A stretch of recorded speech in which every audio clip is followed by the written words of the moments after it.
Good morning, everyone. Welcome to the Beat Break Morning Show, the Beat Break Podcast. I am the architect, Sean Garvey. I will be joined by my co-host, my partner in crime, DJ Rollem. He's going to come on in just a few moments. Make sure you follow us on all your social media at Beat Break Radio, Facebook, Twitter, and on Instagram at Beat Break Radio. You can check out this show and many more shows live on your airwaves, beatbreakradiofm.com, simulcasting on thinkingoutloudnetwork.com. Don't forget to follow me on social media at Sean Garvey on Twitter and on Instagram at Sean Garvey ATL. We've got a power pack show for you, a lot to go over this morning, ladies and gentlemen. Plus, we got morning motivation with Mr. Moody, as well as you may be a racist and you don't even know it. Plus, we got a special tribute mix, another special tribute mix coming up later on the show. And we also have the news at the top of the hour, as well as the bottom of the hour with Michelle Dawes Birt at the news desk, and the hot 411 wire with Just a Touch of J. Hey, I'm ready to get started, ladies and gentlemen, until my co-host DJ Rollem jumps in. I want to go ahead and get right into it. A lot of stuff we got to go over on the morning show today. A lot of serious stuff. We're going to still have fun like we always do on the morning show. If you are new to the Beat Break Morning Show, we like to laugh and joke and make comments about different things happening in the social world, as well as in our personal lives and what's happening in the news. But there's a lot of serious stuff that is occurring in the news and around the country. And I want to bring this gentleman on. He is somebody that I had an opportunity to get to know when I was producing On Point with Gwendolyn Stokes on News and Talk 1380 WAOK in Atlanta. He is an American humanitarian entrepreneur and an advocate for social progress, recognized for his commitment to building stronger communications, or actually stronger communities, I should say, domestically and abroad. And he is also the Chief Executive Officer at Perfect Love Foundation. We have the one and only Dawes joining with me right here on the Beat Break Morning Show for the very first time. Dawes, what's good? How you doing, Sean? Good to be here. Hey, I'm doing good, man. I love the background there. In the background. Thank you, sir. I love the skyscrapers and everything. You got that on point. Yeah, I had to reach out to you. You was when I called you the other day, you was in the middle of a birthday party, if I'm not mistaken. That's true. Yeah. How was it, by the way? It was good. It was my grandfather's birthday. So all the family got together to celebrate my grandfather's 89th birthday. And wow, so, 89th. 89, still exercising, still doing his thing. So it's a blessing. Wow, that is incredible. 89 years young. We don't say 89 years old anymore. We say 89 years young, especially when you put it in the context that he is still exercising. That is young to me. Absolutely. Yeah. So he probably can win against me over arm wrestling, I'm assuming. If you definitely do run for your money. Yeah. Well, Dawes, we got a lot to unpack and uncover right here on the Beat Break Morning Show, and we really appreciate you for taking time out of your busy schedule to join us to weigh in on some of the topics that we are going to go into. But I want to first have our listeners get to know you a little bit more before we go any further. Like I said, you are a humanitarian and advocate for social progress and social change. What motivated you to get into social activism? I would say the need, looking at the landscape and feeling like a response was needed. And, for me, the advocacy arm of our foundation is called Millennial Civil Rights. And for me, the way that started was, once again, just looking at the landscape, knowing a response was needed, but knowing that response had to be bigger than myself. And so got together, created what's called the Millennial Civil Rights Movement. And we were fortunate, Sean. We got our first public endorsement sent from Washington from the late, great Congressman John Lewis, and have been hitting the ground running ever since. Have had phenomenal conversations with some of the iconic leaders of the civil rights movement, such as Ambassador Andrew Young, wanted to really glean in on that institutionalized knowledge, and then from there, apply that today. So not mimicking, imitating what's already been done, but using the institutional knowledge to now go forward in a new way that works for our time and generation. And so that's what really got me started, the climate. We're way too divided, way too polarized. Things are way too partisan. We're still dealing with some of the same issues. And so, we always hear people say it is what it is. Well, I believe it is what you allow it to be. And so where criminal justice is concerned, a lot of the things that we're dealing with currently and today, and some of it, which we're going to talk about right now, the things that are reemerging, Absolutely. And I'm glad that we in the age group that we in, as well as millennials, it is so refreshing that we are in this time where our voices are needed the most. And it's very paramount that we have these kind of platforms, whether it's social media or the radio or the podcast avenue, that we are taking advantage of to really speak against all of these social injustices and the wrongful things that are happening within our political system. And I want to jump right into it. I know this is a topic that us here at the Beat Break Morning Show kind of procrastinated on talking about, because this type of subject matter has been making major headlines over the past few weeks. And I want to go ahead and get right into it, because I am a native of Atlanta, Georgia, and I never seen anything like this in my 37 years of being on this earth. And so for those that are already aware or may not be aware, there is a new voting law that has been put in place and it's been signed recently by our governor, Governor Brian Kemp of Georgia, who is a Republican. And so the new law passed by both chambers of the state legislature and signed by Governor Brian Kemp. It was actually on a Thursday, the final Thursday in March, and it's designed specifically to address the controversies that engulfed the Peach State, better known as Georgia, after the 2020 election. So I want you, Teos, to really break down some of the things that are in this new law that some people are still maybe confused about or may not be aware. I know for a fact that it's the new law that's put in place is putting limitations, I guess you could say, on people who are registered voters, and they have to show ID for certain things. And there's some things that voters are not able to do when they are in the voting line. So let's just be specifically clear to our listeners out there. Right, and you're spot on. This bill, one, has been getting a lot of attention nationally as well as locally, because this particular bill, as you're aware and as many have termed it, has really become controversial due to the nature that it really restricts the ability for individuals to cast a ballot. And, we live in 2021, and everything about our democracy should be about amplifying voices. Like you just said earlier, and I commend you for having this podcast, having this show, because it's so needed. We have to learn how to exercise our voice. We have to find creative mediums to let our voices be heard. And so what this particular bill does is it limits just that. This particular bill requires different restrictions where it comes to voting. It imposes limitations on ballot drop boxes, and it also applies voter ID laws, if you want to do absentee voting. And then there's, of course, the publicized part about not being able to hand food and water to those while they're standing in line, which, yes, is a component of the bill, but probably the most dangerous part of this bill, Sean, is the part about government intervention. The part that allows the state to now come in, the General Assembly can come in and supersede where elections are concerned. And so this is probably the craziest part of the bill, and I'll tell you why. You bring up the governor, right? Governor Brian Kemp. So as everybody is aware, in his last election, Brian Kemp was the Secretary of State at the time, overseeing elections, right? Mm-hmm.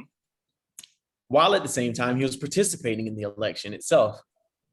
when he ran against Stacey Abrams. So now what this is doing, once again, as his election comes nearer, once again, is exerting that power, and now it's placing the power right back in the state's control. So the same type of oversight, the same type of command that Brian Kemp had in the last election, what this is ultimately an attempt. And let me preface it by saying this. This is all in response to the Democratic wins. This is 100% in response to a Democratic presidential win, and then looking down the ballot as well, the Democratic wins of Senator John Ossoff and Senator Raphael Warnock. So this is all in response to that. And so this is a way for the GOP, it's a strategy that's been employed for the GOP to really try to take back that power. And the sad part about it is it's not just in the state of Georgia. So Georgia, yes, Senate Bill 202 is an issue, and we'll continue to talk about that. But this was actually a much larger strategy at play. And this strategy included over 43 states, Sean, that are also passing and throwing out flurries of legislation to control the election process, to now try to gain that control back by the GOP. And, you know, this is unfortunately just one glimpse at it. This is the voting part of it. The next part of it is going to be the redistricting that takes place. And so the Georgia General Assembly is actually going to come back in the month of November. And in November, that's when they're going to look at redrawing the lines of districts. So opposed to voters choosing their representatives, representatives are now going to be able to redraw lines to choose the voters. Yeah, I have a lot to say on this particular issue. First and foremost, once again, thank you for taking time out of your busy schedule to join us and to weigh in on this conversation. Secondly, people who oppose the bill call this Jim Crow 2.0, which goes all the way back to the 50s and 60s when Black people here in this country were not allowed to the access to vote. They didn't have the rights to vote, and they were going through all this different type of series of events to try to be as equal as their white counterparts. And with the opportunities and the likes of people like the late Dr. Martin Luther King Jr. and all the other civil rights leaders that came along with him, they were able to get that opportunity for the right to vote. And so now fast forward in 2021, it seems like this type of thing is happening all over again, to where we as people of the community and pillars of the community, it's like we have to go through the same thing that our forefathers and that our ancestors went through during the civil rights movement to regain that power in the voting and political system. And this type of issue, Teos, is the reason why some people that are in my circle are leaving Georgia, unfortunately. I have at least maybe one or two people that I know on a personal level that are planning to leave the state of Georgia because of all the different things that's been happening right now. And Governor Brian Kemp is really getting a lot, I repeat, a lot of backlash from people who oppose the bill, people who are of the Democratic Party, as well as the big name companies to the entertainment industry. So he created a snowball effect to where now the state of Georgia is being a laughing stock. I mean, SNL did one or two skits on this particular issue. Like, you know, people is like, hey, what is going on here in the state of Georgia? I know it's not just only the state of Georgia. There's other states that are looking into it as well. But all eyes are on the state of Georgia, especially in Atlanta, because this is where all the things are happening right now on an entertainment level, on, you know, sporting events, things of that nature. So, I mean, Teos, what is it going to really take to overturn this law? Well, at this point, a couple of things can be done. Of course, there's the unconstitutional components to the law. Will this particular law, now that's already signed by the governor, will it be found unconstitutional? And so now it becomes a little bit of a legal process. In addition to that, the federal level, you still have hope. with the John Lewis Act and others, where with you can supersede state law. So if you pass a federal law that expands access, essentially, then that law will supersede the state law. And so there's still some attention on the national level for laws that could be passed that will supersede Georgia's law. But Sean, you're exactly right. And, this isn't the first time Georgia has been the laughing stock, unfortunately. If you look at how we handled the pandemic originally, right? And how we were touting that you didn't need to wear masks. We were refusing to shut things down. And so, this cycle, how do we change it, Sean? Honestly, with good leadership. That's as clear as it boils down to, with leadership that prioritizes people over politics. And, in this particular instance, Georgia in particular touts and prides itself on being number one for business. And so what I like to do is invite the state of Georgia to get in the business of social justice, get in the business of protecting fundamental rights and the fundamental rights of our democracy, such as voting, get in the business of criminal justice reform and reimagining public safety, get in the business of social justice, Georgia. And you bring up the companies, Sean, and, I can definitely commend some of the corporations that have chosen to speak out in this hour. But then on the grassroots level, it's twofold. You have a lot of people who are critical of the corporations for waiting so long. It's not as though we didn't know this bill was coming. And so corporations did have the opportunity to speak out before the governor signed this bill. The mere fact that they waited, I do understand, especially really large corporations, you go through a legal team, you go through a board of advisors, you go through so many loopholes before you can actually make a move. However, we didn't just find out about this bill. And so although I can appreciate to a great extent the corporations that have spoken out, I think it would have had more weight, honestly, if they would have spoken out before the governor signed it. Now, at this point, you still have corporations that refuse to speak on the issue, are remaining silent. And, ultimately, it boils down to the consumers. So one, I think good leadership. Number two, as a citizen, I think realizing the power that you have, looking at the power that you have as a constituent, a citizen. Martin Luther King was a preacher. He was a citizen. He wasn't an elected official, but he was able to serve the community. And so your dollar has value, your voice has value, and how you choose to allocate those things is 100% up to you. And so you don't have to spend your dollar with companies and corporations that don't align with the things that you believe in. And so I think that we can come together as a community. I think there's power in your voice and your vote. And I think that right now, good leadership is needed. And so if you feel strongly about these issues, I encourage as many people as possible to run for office. I encourage people to get involved with these organizations, these grassroots organizations that are on the ground, that are in the streets, marching and rallying, the whole nine, but get involved right now. Get involved. Okay, Tails win on the Beat Break Morning Show with Sean Garvey and DJ Rollem.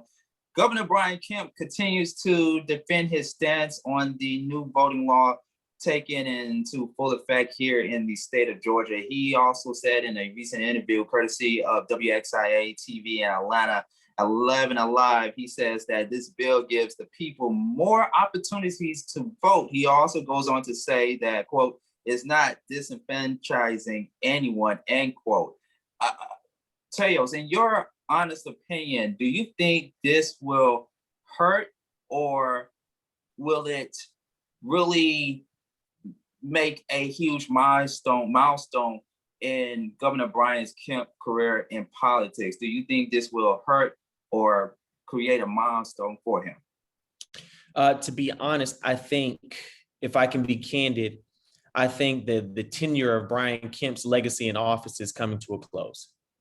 I think due to the mismanagement of the pandemic, I think due to the voting rights bill, and to your response, so many people are reacting. You had Will Smith pull his movie out of the state of Georgia, right? Because of the voting rights. You had the MLB refuse to have the All-Star game here in the state of Georgia because of this particular bill. You have constituents choosing to boycott companies because of this bill. And so I think that, Brian Kemp, at the end of the day, the other thing that I would like to propose to people is, if it was such an issue, then why didn't it change before?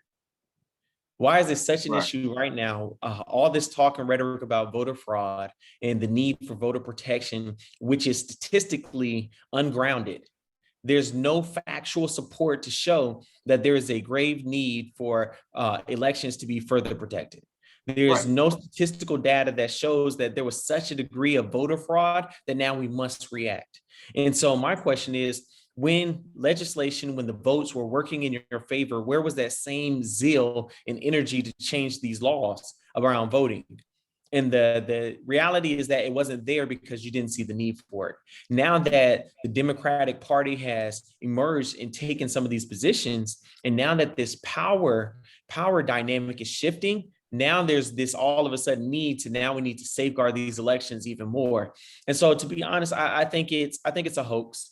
I think that the reality is, statistically, the data does not support there being a need for greater voter protection. I also think that we should be doing everything in our power to expand access opposed to limiting access. And when you talk about limiting voters, this is no different than the tactics. The reason why they call it Jim Crow 2.0, back during the Jim Crow days, you had all these barriers to be able to cast a vote. You had all these things to minimize one's ability to cast a vote, such as literacy tests, right? So why do you have to pass a literacy test to be able to cast your vote for who do you want to be your elected official? Now, fast forward, you're implementing these things like, oh, well, now you have to have an ID to vote absentee. Well, then you look down on a very granular level, and who are the groups of people that are less likely to have those IDs? Who are the greatest population of people that are going to be disproportionately affected by these new stipulations? And the truth is Blacks, people of color, Latinx that pushed the vote and came out in historic numbers and gave us those senatorial wins. That's who's going to be affected. Yeah. I'm just torn, to be honest with you, Teos. I'm torn and I'm confused at the same time. Look, I've been pondering over this for the past few weeks, ever since the bill was signed. And it's just so many different things came to my mind. You know, Georgia Governor Brian Kemp, he's coming up on a second term in office. And I know he's going to be competing against people that are already waiting to take his spot. You know, when you speak about new leadership in office. And I'm glad that we were able to see that in the last election, not just only with Senators Reverend Raphael Warnock and John Ossoff, but also with the new president that we have in office, Joe Biden, and Vice President Kamala Harris. But right. I'm like this, you know, with these new laws and these policies put into place that are within the voting law bill, I'm like, well, why not go ahead and put other new policies in place, like give 16-year-old people the access to go and vote, because the legal age in order for you to vote is still 18. Last time I checked, you have to be 18 and older to vote. Well, I'm like, okay, well, if you're going to put this into place, why not increase the voting age to 16? Have 16, 17-year-old people go ahead and vote. If you're going to put this into place, if you're going to put voter ID policies and restrictions on people waiting in line, getting food and what have you. And we're talking about long lines here, Teos. I mean, there have been people like in the last election and in the previous elections, there have been people that have been standing outside for 2 to 3 hours. Like, people are going to need water. People are going to need food. Right. You know, so it's just, I'm just mind boggled by what has been put into place to create this type of situation. So to some degree, it is voter suppression in the state of Georgia. You know, so I mean, go ahead. Long lines, you know, more barriers to be able to cast vote. All these are tactics, voter suppression tactics. All it is to suppress one's ability and willingness to vote. The longer you have to stand in lines, the reality is, for communities where they don't have paid leave, or communities in which you have children at home waiting for you or in line with you, communities in which you don't have the luxury to stand in line for a extensive period of time. All these things, to your point, when you ask why not expand voting to encompass different age groups and so forth, you got to realize the intent. The intent here is not to expand voting. that's not the goal of this particular piece of legislation or the GOP at large. The goal is not to expand voting. The goal is very clear. The goal is to limit people's ability to be able to vote. The goal is to shift the power scales back in favor of the GOP. The goal is to frustrate one's attempt to cast the ballot. And so all these things are things that we have to combat, things that we cannot stand for. I encourage everyone to continue raising their voice about, because it's things like this that we cannot allow. To your point earlier, you said we keep facing the same things over and over again. And so we're at a point in history now where it's not going to be tolerated. We can no longer afford to do business as usual in the state of Georgia. We have to be better. We have to grow, and we have to provide a level of politics that truly puts the people first, opposed to this partisanship that has existed for far too long. Okay, and last question before we go into a different subject. Of course, State Representative Park Cannon of Atlanta, she was recently arrested when she came to the governor's, he was doing a live broadcast of the bill, and she kept knocking on the door. Police came and arrested her, and she was charged, and charges were dropped. What is the latest on her end? Is there any new developments that's happening from her end or from her team?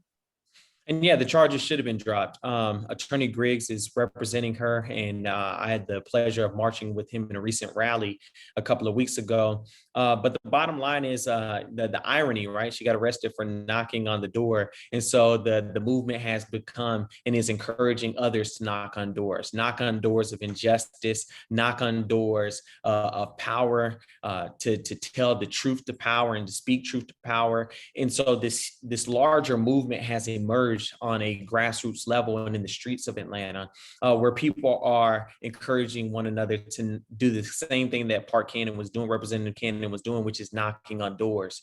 And so, where the state tries to make charges and allegations about obstruction, well, right back at the state could be the charge of the people against oppression, right? You talk about disruption. Well, what if the people charge the state with discrimination? And so there's a balance here that's taking place. And right now, the arrest and the charges have excited, especially young voters, to really get out and to really seek out change in this time. And so it's been inspirational. And it's truly unfortunate that Representative Cannon had to go through that. She shouldn't have had to experience that in the first place. Nor should Governor Kemp have attempted to sign this bill behind closed doors in the company of a very select group of individuals, none of which were people of color, and try to rush and expedite this bill to pass. So once again, I think that that's a question of leadership, and I think the state of Georgia ultimately deserves better. Okay, well, I know all the major news outlets and platforms are going to keep people posted as this type of matter continues to evolve. And we just hoping, as Georgia voters, we just hoping that we see a light at the end of this tunnel of this thing, because I don't see, in my personal opinion, Tails, I just do not see this law sticking in the next 10 or 20 years. I just do not see that. I'm hoping that this law will overturn and it will go back to the way it was, because this type of thing is not only unprecedented, but it's also a slap in the face to future politicians and advocates that are looking to come up and to help continue to bring change, not only to the state of Georgia, but also to the nation as well. Absolutely.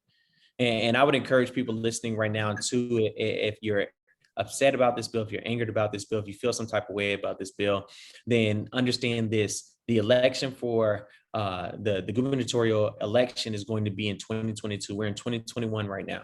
The year's passing quickly. So if you feel some type of way about this bill and you want that bill to be overturned ultimately, independent of the legal system, then cast your vote. Get out and bring people in droves like never before for the next Georgia race for the governor's office, and send a message directly to Governor Kemp, and the GOP at large that this is no longer going to stand in the state of Georgia, and the state of Georgia is turning a new page.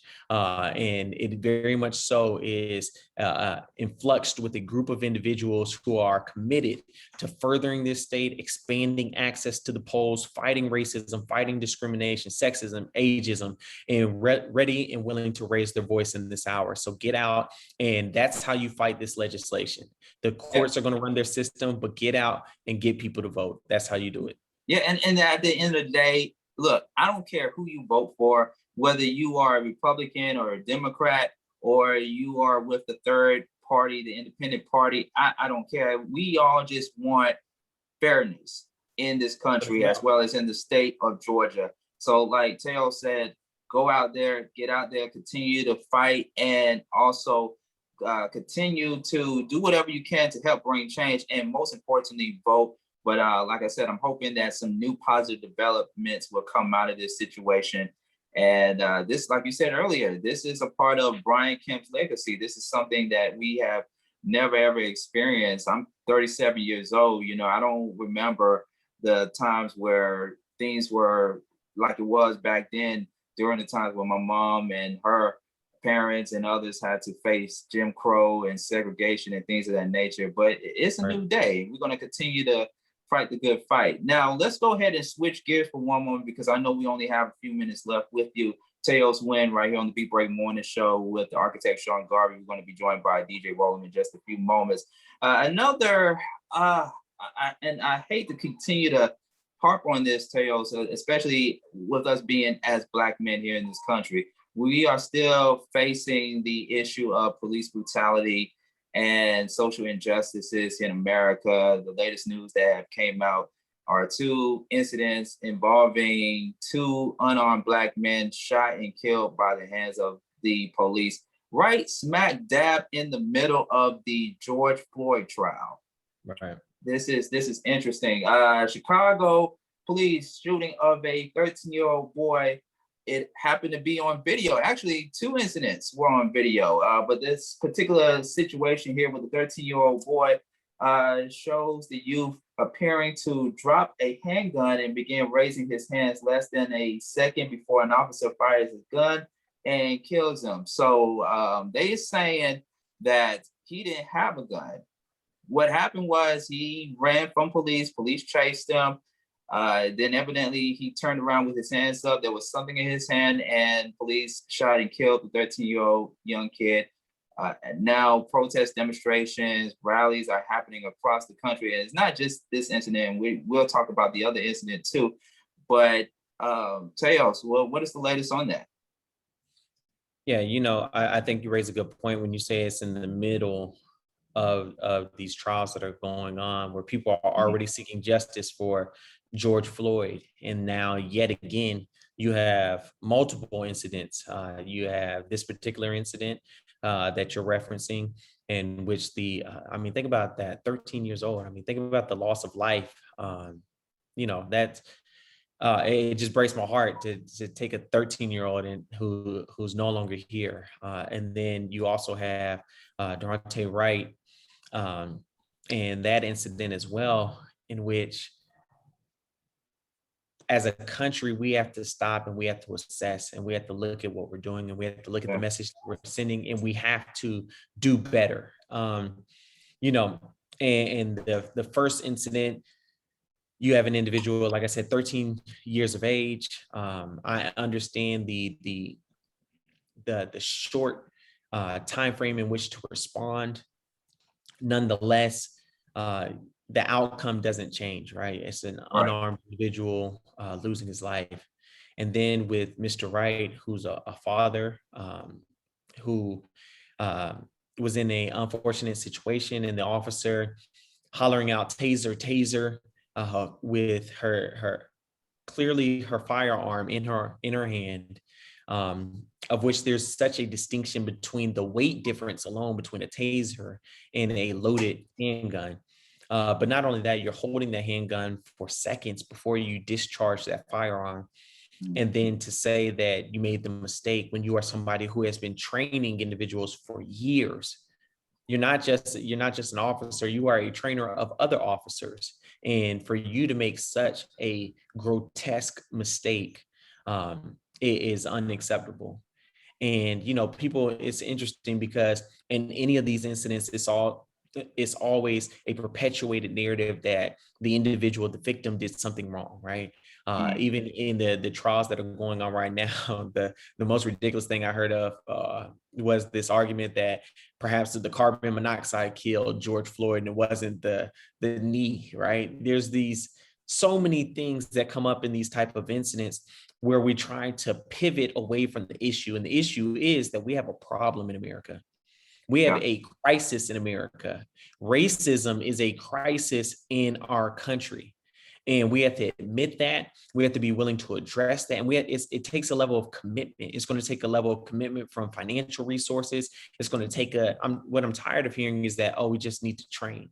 This extends beyond. This is a perpetuated narrative that is now shaping outcomes and has shaped outcomes in this country for far too long.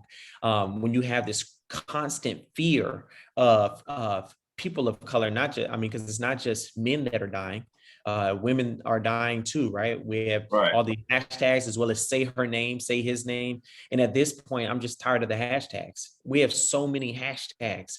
When are we actually going to see change? When are we actually going to make change in this country? And it really starts with a mindset.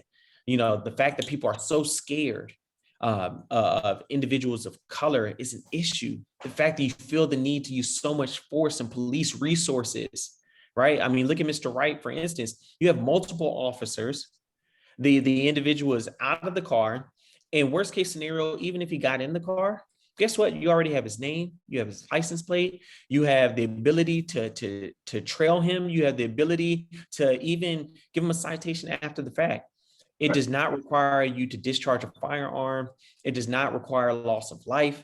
And so I desperately feel and think that we have to do better in this country. We have to be honest with ourselves. And we have a crisis in America where race is concerned. Yeah, and ladies and gentlemen, what Teos is talking about, referring to Dante Wright, is a similar incident that happened in Minnesota where Officer Kemp Porter pulled over. This happened during a traffic stop, and she was actually supposed to pull out her taser, but ended up pulling out a gun, shot and killed the young man during the traffic stop. And now Kemp Porter is in custody, looking at 10 years in prison, according to sources. And that reminds me, Teos, of the incident. I think this happened last year or the year before yet. I think it was last year when the officer went into the wrong apartment and the guy was sitting on his couch eating ice cream, and the female officer, Caucasian officer, shot and killed the young black man, and she is now serving 10 years in prison. And I'm like, that's all that officers are getting after they shot and killed someone, 10 years in prison? I mean, Teos, is that justice? Is that enough? 10 years? Here's what justice is. Justice is not only righting the wrong that was done. Justice seeks to go beyond that to make sure that similar occurrences don't take place again, right? That's justice. Solely incarcerating an individual is not going to change the mindset that caused that individual to act in a particular way. Incarcerating an individual is not going to change the perception that hangs over and looms over African-American men in this country. It's just not going to change that. And so there's fundamental structural and systemic work that has to be done, because enough is enough. I'm tired of seeing people of color being killed, unarmed people being killed for little to no reasons at all, in situations where over policing or the excessive amount of force could be diminished by such a greater degree. And so, it's unfortunate, but no, that's not justice. And, for those who are seeking and crying for peace, Dr. Martin Luther King spoke about riots being the voice of the unheard. And I think that so many people are critical of the individuals in the streets right now, protesting or, making their voices heard in whatever ways they feel that are justified. And so right now you have to look at the pain, one, that these individuals are in, but then two, opposed to criticizing the individuals that are on the street, how about we change the very causes that make them being in the streets necessary? And that's what I would like to see. I want us to actually change and do the hard work. It's not the sexy work in America that needs to be done. It's not the hashtag. It's not the public statement given by the corporation. It's the non-sexy work that has to be done in America right now, which is changing structural and systemic issues that have existed for far too long. And we need leadership to drive those changes. We need constituents to realize their power and to drive those changes, because we can change things. Right. And, these type of situations, it's so crazy that, or more than crazy, but ironic, because these two incidents that happened within the same period as each other, this would remind me of the incident from a few years ago, the one where the young guy was sitting next to his girlfriend and the officer pulled him over, shot and killed him in real time on video. And then the other incident that happened in St. Louis, where the guy was outside selling bootleg CDs or whatever he was selling at the time, he got thrown to the ground and was killed by police officers. All that happened in the same weekend. We're seeing the same outcome. We're seeing the same thing where protesters are going on the streets, rioters are going.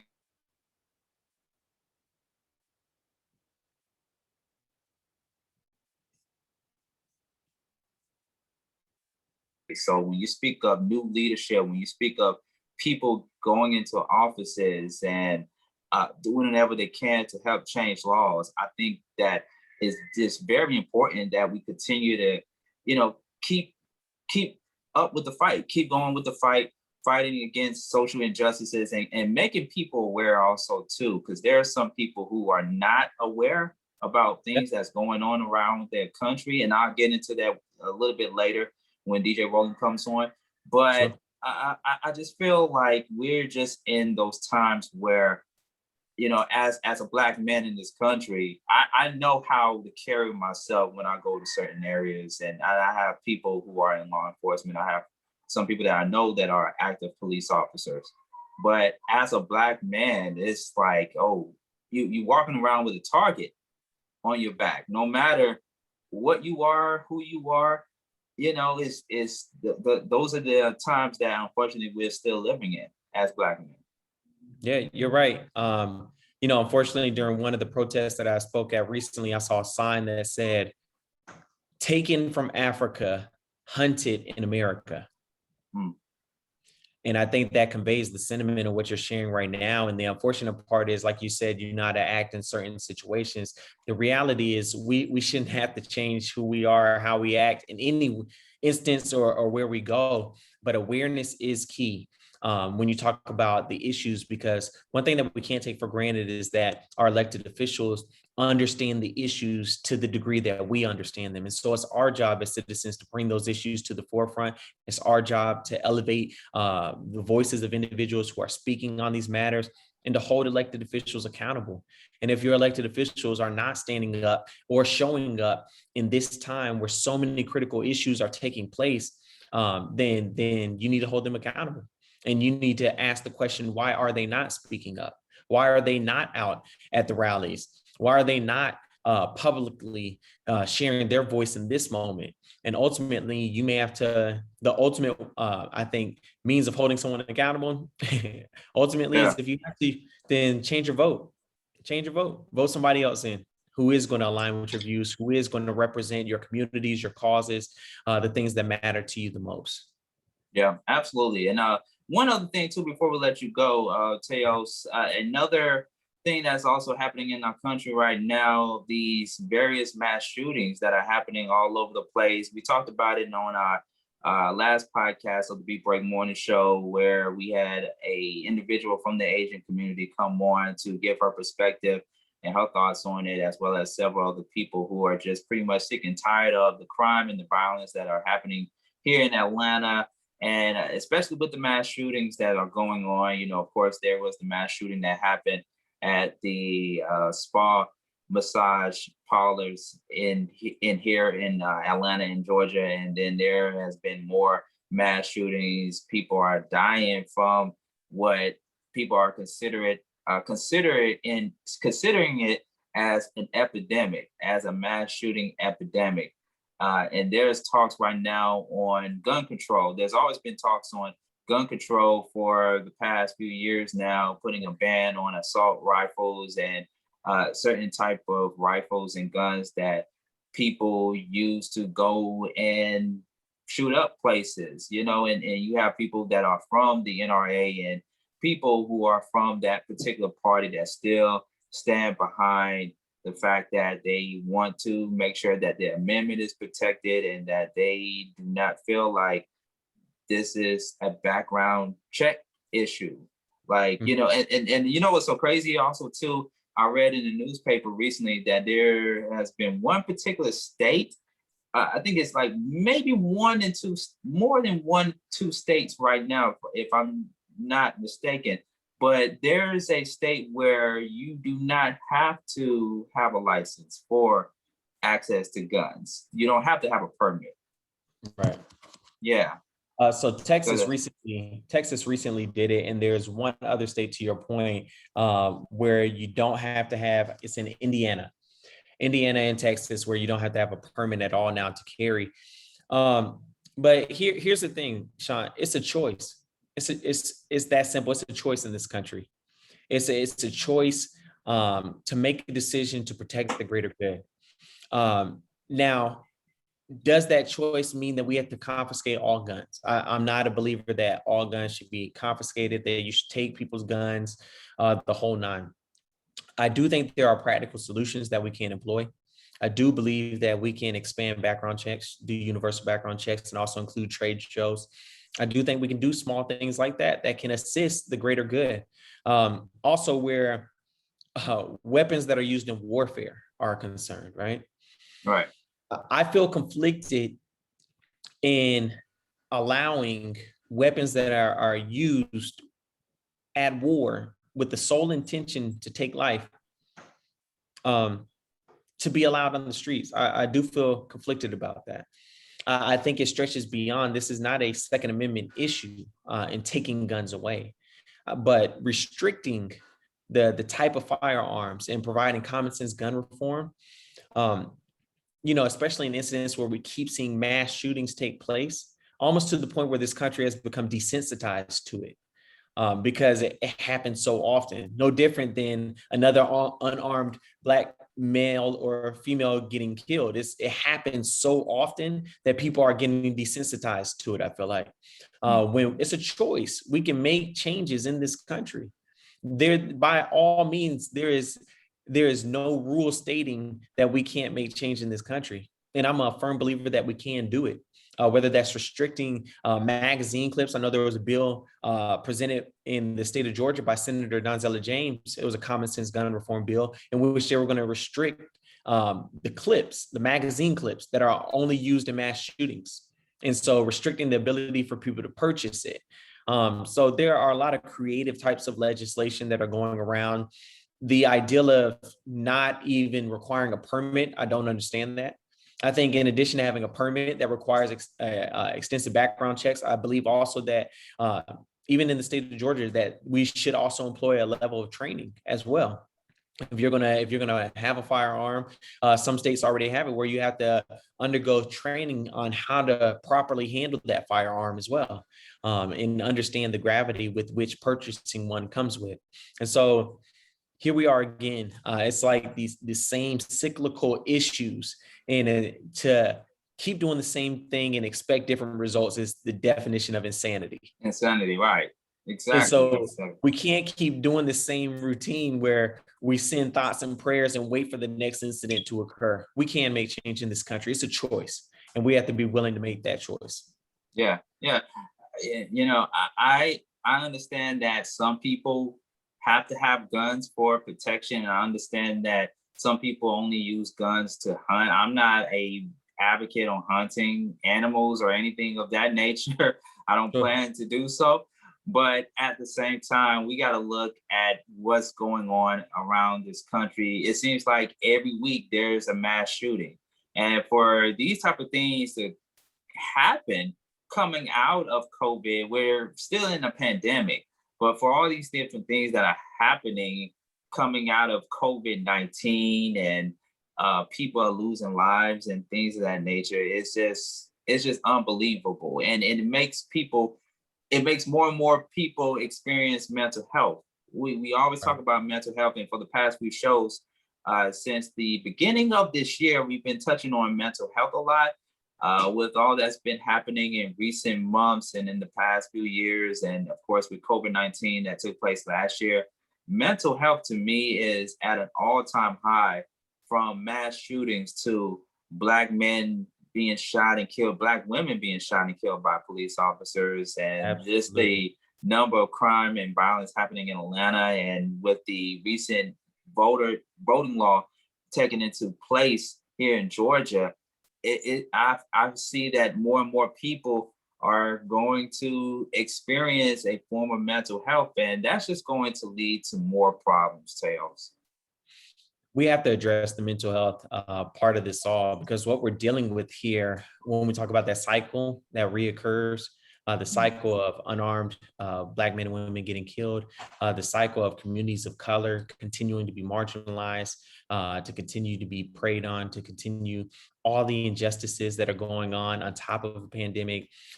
We have to deal with the mental issues. There's no way around it. Mental health it must be of top priority. But additionally, think about the trauma that so many people are experiencing. So many of the calls that I'm on in Zooms are opening up with people just venting about how they feel right now. People are dealing with some severe trauma with everything that's going on, not only from the pandemic and the loss of life. And I'm extremely sensitive, and my heart goes out to anyone who's lost any loved one during this time. When you talk about the hundreds of thousands of individuals that have lost their life in over the course of the pandemic. But then on top of that, to your point, to have all the other issues, the housing insecurity, the food insecurity, so many things that are compounded right now, is definitely creating, I think, varying forms of trauma that ultimately we're going to have to deal with the mental health ramifications of it, for sure. Yeah, absolutely. Teos Win right here on the Beat Break Morning Show, the Beat Break Podcast. Teos, every Wednesday you are on Point with Wandalyn Stokes, a very great friend of mine. Talk to us about that. How and when can people check you out on Point with Wandalyn Stokes for the Win Report? Sure. Thanks, Sean. So it's every Wednesday from 11 to 12 on Point with Wandalyn on 1380 WAOK. And so feel free to tune in. Feel free to call in. Would love to conversate with you and have you as a part of the conversation. Yep. And that's WAOK.com. And the new app that was recently launched, Odyssey. So you can check her show out. And of course, Teos Win every Wednesday on Point with Wandalyn Stokes on WAOK 1380 WAOK in Atlanta. Well, we really appreciate your time, Teos Win. Thank you so much for giving such great insight and important information on these matters, man. And we hope to have you back on the Beat Break Morning Show, of course, because as journalists and as newsmakers, we always going to have some content to talk about that are serious. But like I said, we're hoping for, of course, better things to come within this political system and this justice system. And I keep saying it over and over again. We just got to keep up the good fight. Absolutely. Well, brother, I appreciate you. Thanks for having me. Keep doing your thing. Amazing show you have here. And if anybody wants to connect with me, they can do so on social media at Teos Win. That is at TAOSWYNN. Thank you so much, Sean. I appreciate you as always. All right. Well, thank you so much. Teos Win right here on the Beat Break Morning Show, the Beat Break Podcast with Sean Garvey and DJ Rollem. DJ Rollem is going to join with me in just a few moments. We're going to take a brief break, and we will have more of the Beat Break Morning Show coming up next right here on the Beat Break Morning Show. Stay tuned. Stand by.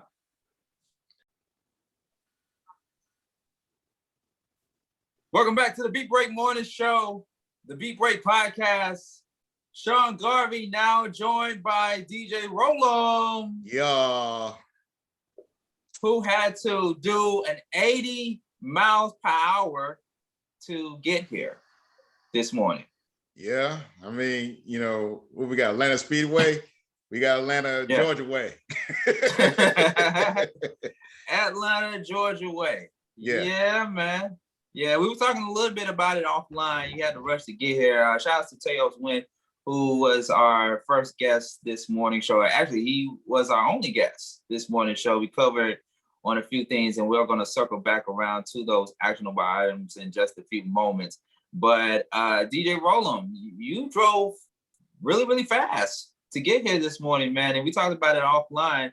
I asked you, which one is worse, COVID or road rage? Man, that's a tough one. That is a very tough one. I mean, just getting here this morning, dealing with these fools coming from, on the side streets. I'm going different streets. And sometimes you pass gas stations. The fool wants to merge into my lane as if we're on an expressway. That fool. Then another fool, while I'm passing another gas station from a different location, and he almost hit me and then had a nerve to honk at me like I'm doing something wrong. But you're the one that's turning into a gas station, and I ain't passed the driveway yet. I saw you, but then I ain't look at you and whatnot until I saw you coming real close to me, because I haven't passed the driveway yet completely. So I don't know. I don't know, bro. I don't know. I still stand behind what I said years ago, that you do have drivers out here that got their driver's license from Popeyes. Not from the DMV or... You said Popeyes there. I would think church. Oh, that's even worse. That's even worse. I would think church. Well, the only thing that's good at church is the biscuit. That's it. I put this online. There is a churches. People listen. I'm messing them up. I don't care. If you're only selling chicken, you shouldn't run out of chicken like that unless it's the end of closing day. End of closing day, I understand. You might, it's pretty much a wrap and whatnot. Or at least you don't have a lot of certain pieces of chicken, leg, thigh, wing, or breast, whatever the case may be. It's only 4 pieces of a chicken. Why did I go to a churches on Memorial Drive? Yes, I am blasting y'all. I already put y'all on Google. All right, I already did that. I go to a churches on Memorial Drive. Is this in Stone Mountain? The one in Stone Mountain? No, it's not considered Stone Mountain. It's I think it's Decatur and whatnot. It's down the street from the cab jail. Oh, I know what you're talking about. Oh, okay, that street. Okay, all right. Gotcha. That part. I went up there just to get something simple, and I think it was after 7. 7 means that's dinner time. I go there, and you wouldn't believe this, what I'm about to say. They said you have to wait an hour before the chicken is ready. Oh, hell no. An hour.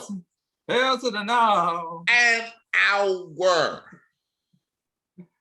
And I'm like, how the hell you run out of chicken uncooked for that long, and then you gotta wait an hour? You gotta wait an hour. A 2 or 3 piece, and you trying to tell me I gotta wait an hour? You gotta wait an hour like you going into a restaurant for exactly. Like they tell you, you gotta wait an hour. You gotta wait 45 minutes to an hour before you can get a seat at the table. I'm like, what? Right. You gotta wait an hour for chicken for 2. Not just that, churches is a fast food. How the hell I'm gonna wait an hour? That's why they call it fast food. It's supposed to be fast food, but they tell you gotta wait an hour. That ain't fast. That ain't fast at all. I mean, I blasted them, and everybody liked my comment that I blasted them. Did you add churches on social media or on? No, I ain't say on social media. I just put it on Google. So anybody wants to look for a church's chicken, if you're in that area and you see my review, you were like, oh hell no. I would have added, you know what? I would have added churches on Twitter. I would have did that so I can get my free 3-piece, 5-piece breast thigh with all the sides. With the extra biscuit. With the extra biscuit, absolutely. The extra biscuit. Yeah, I mean, shit, you gonna call them out? I'm for real, man. I couldn't believe it. I was like, I mean, all these years, all these cities that I've been to, between Georgia and all the other states I've been to, I've never at a fast food spot, never had to wait. That was never told. I ain't never wait that long. Was never told I had to wait that long for some food because you ran out, didn't check, whatever. I blame that manager and everything and lead and all that. You should know better than that, letting food just be gone.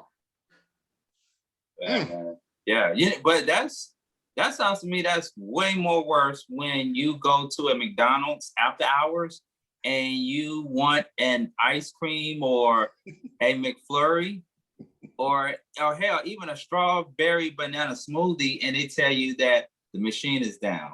We clean the machine. You're like, what? Come on, man. Like, are you crazy? The machine is down. The machine broke.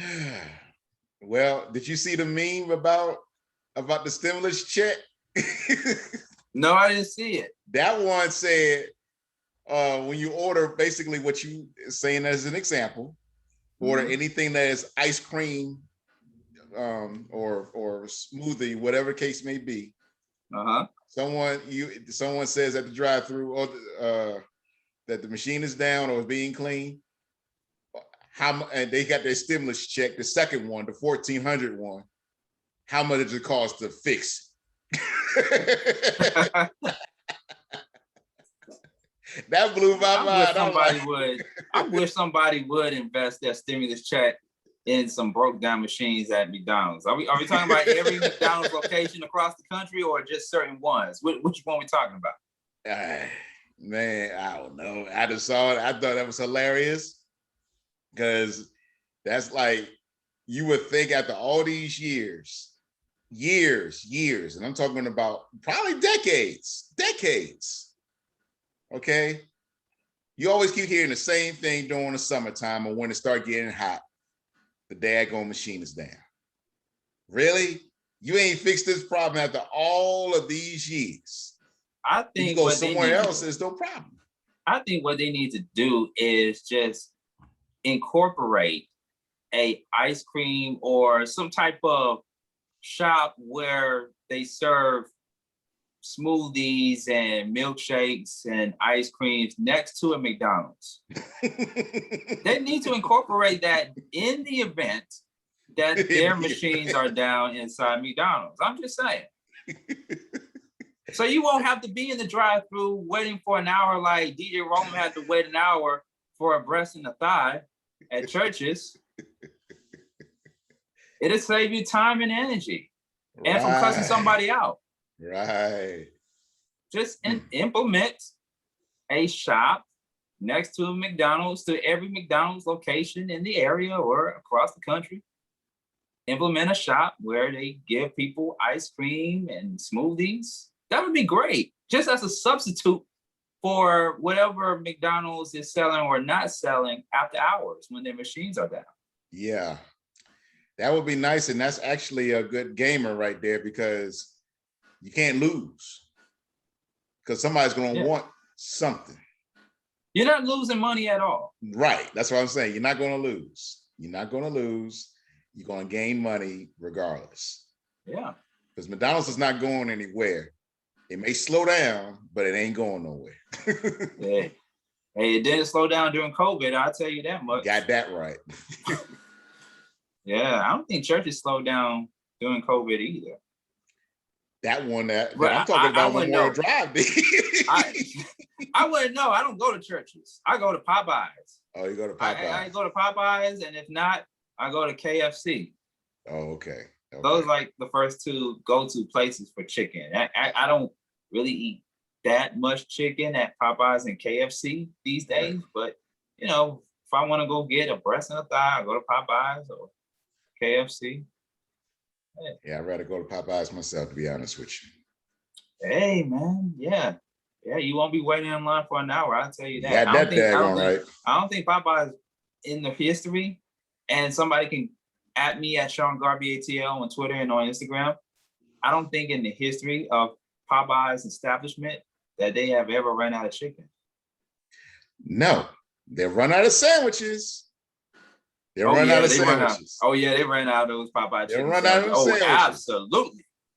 But not the chicken. Absolutely. Yeah. Them Popeye chicken sandwiches were going out like crazy. They were selling out like hotcakes. Yeah. Yeah, man. War was all this talk about trip. chicken is making me hungry. Man, all this talk about chicken is making me hungry. Damn. Yeah, I gotta go and get my grub, my little breakfast.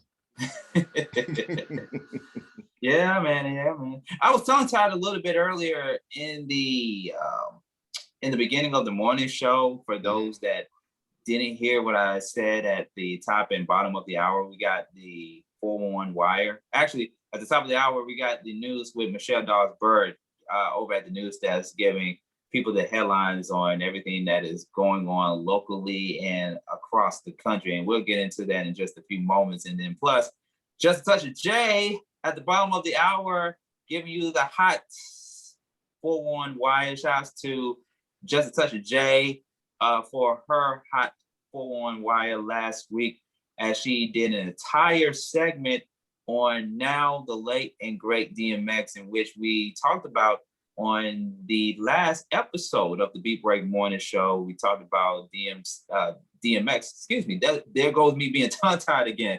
DMX legacy to the music and entertainment industry. Of course, we lost him a few days ago, and now we lost another. To some people, he may not be an icon, but he has definitely been a big contributor to the hip hop culture. Every time you hear the song "Whoa" on the radio, or you go on YouTube and you type in "Whoa Black Rob," you type it in there. That was the anthem in the early 2000s. That was the anthem right there. Whoa, Black Rob. Yep. Yes, he was, man. Yeah. But people forgot. I mean, I don't know if really people forgot. People really didn't know that he was in the hospital before DMX. And people were saying that he may not even make it himself. And he was crying when he found out that DMX passed.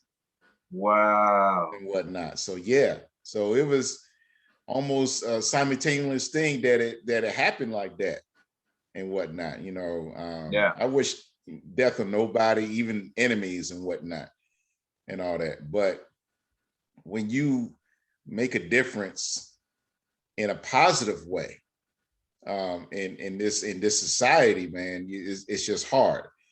And like this whole year, this past year, we are in the 4th month of this year, and we lost a lot of great ones. And it started really at the end of 2020. And I'm like, man, so that's why you gotta look at yourself like, what am I doing to make sure that I'm able to still stay on this side and whatnot? And I want to stay on this side as long as I possibly can. Yeah. And whatnot. That's what Tanya and I discussed and whatnot. We might not be, like the royalties over there in England, 70 plus years and whatnot, but hopefully I can get 30 or more years with her. So yeah, you gotta think positive. Right. You gotta think positive. Man, Black Rob, 52 years old, the time of death. Wow. Yeah. Died on Saturday at Grady Memorial Hospital in Atlanta. So he was living in Atlanta. And they are saying that the cause of death was cardiac arrest. Now, this is, of course, according to Mark Curry, not the comedian, but the rapper on Bad Boy which I had a chance to interview Mark Curry years ago. Mm-hmm. And Mark Curry and Black Rob, they were friends. Not only label mates on Bad Boy, but they were close friends as well. Mm-hmm. Yeah, man. Yeah. To the viewers, just make sure you try to live the best day of your life. I ain't saying trying to live the best last day, live the best day. Try not to have a lot of negativity going on and whatnot, because it's a lot more, or easy, I would say. It's easier to go negative than go positive. So keep positive thoughts going, y'all. Take care of yourself the best way you possibly can and whatnot. I'm not telling you what to do, but make sure you take care of yourself. Yeah.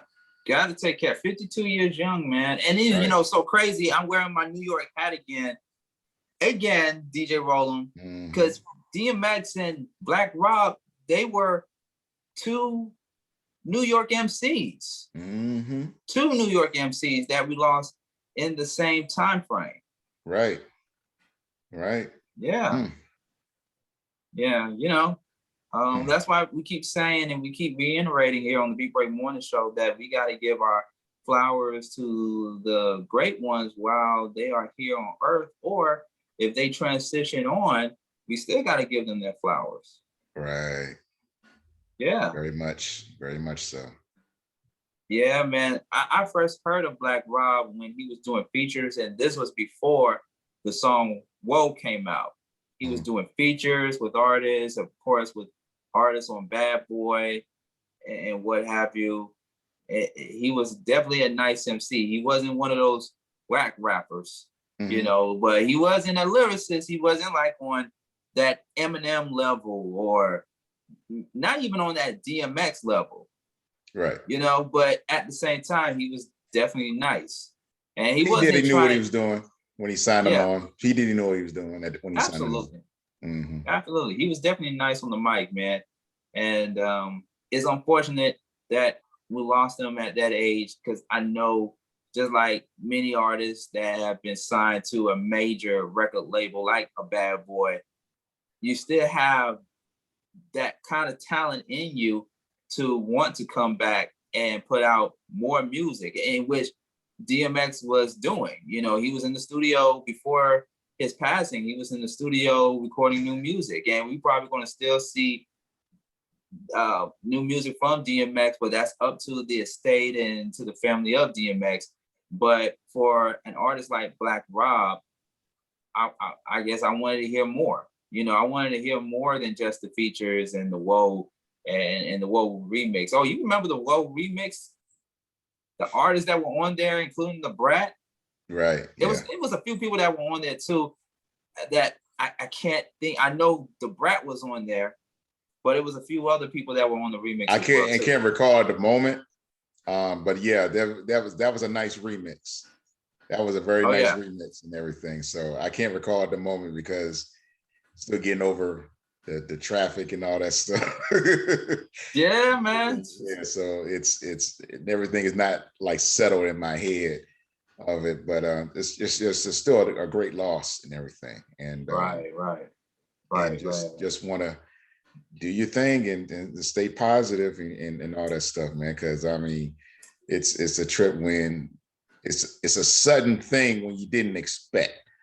Like I know two people last year that passed away, and it was sudden, and it like, God dang, I mean, it hurts, but then it's like still of a shock, like, dang, it's just, oh, how the well, you know, and now what happened late of 2020 to this year and how we got to this point where we're talking about Black Rob. I'm like, God, dog, don't take life. Don't be light on your life.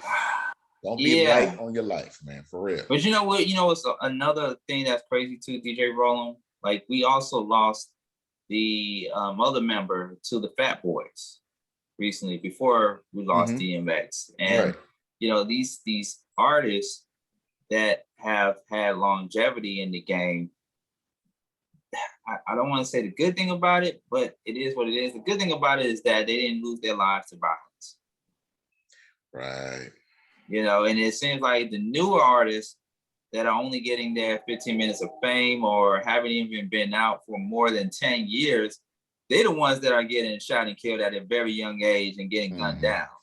So you see the parallel between the younger artists and the older artists. Like the older artists are dying from dietary or health problems, and the other ones, the younger artists, they are dying from drugs and murders.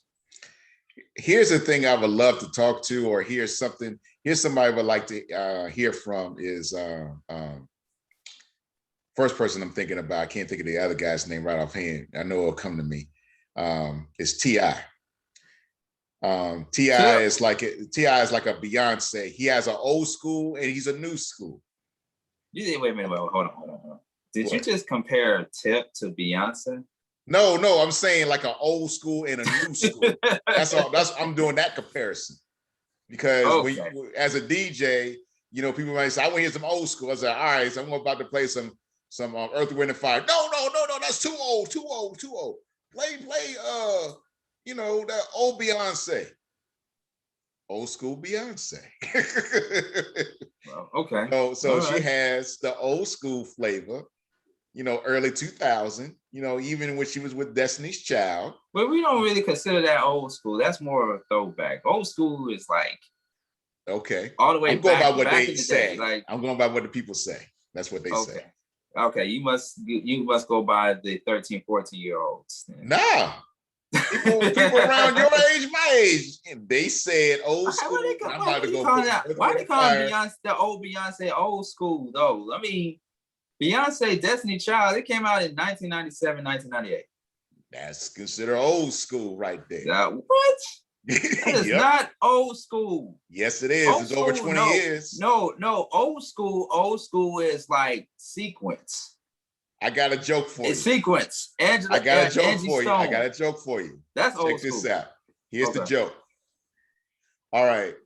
If someone asks you for your ID to make sure that you're legal to purchase drinks or whatever the case may be, and if you flash it to them and they know what part of, you know, your ID is normally your license. If you accustomed to a Georgia driver's license, they know where to look on your birth year. The joke is basically I flip it to you and you give it back and it's like within seconds or barely a second. And he's like, "Did you see what year?" You say, "Yeah, all I saw was 19. 19.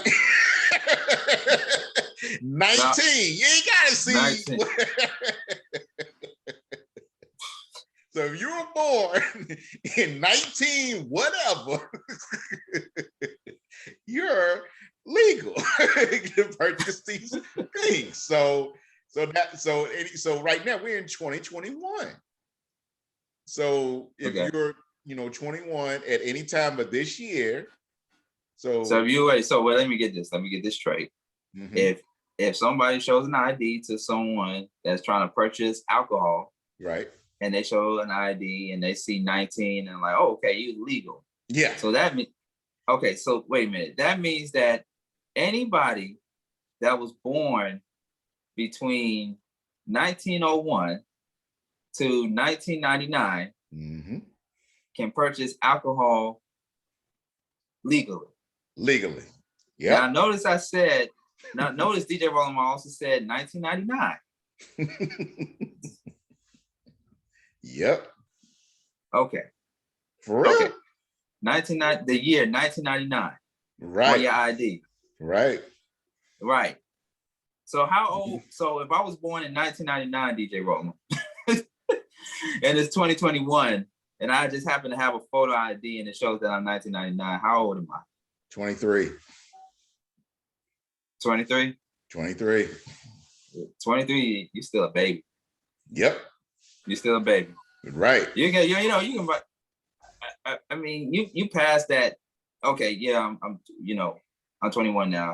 I can show my ID. I can buy alcohol or what have you. But you're still a baby when you're 23.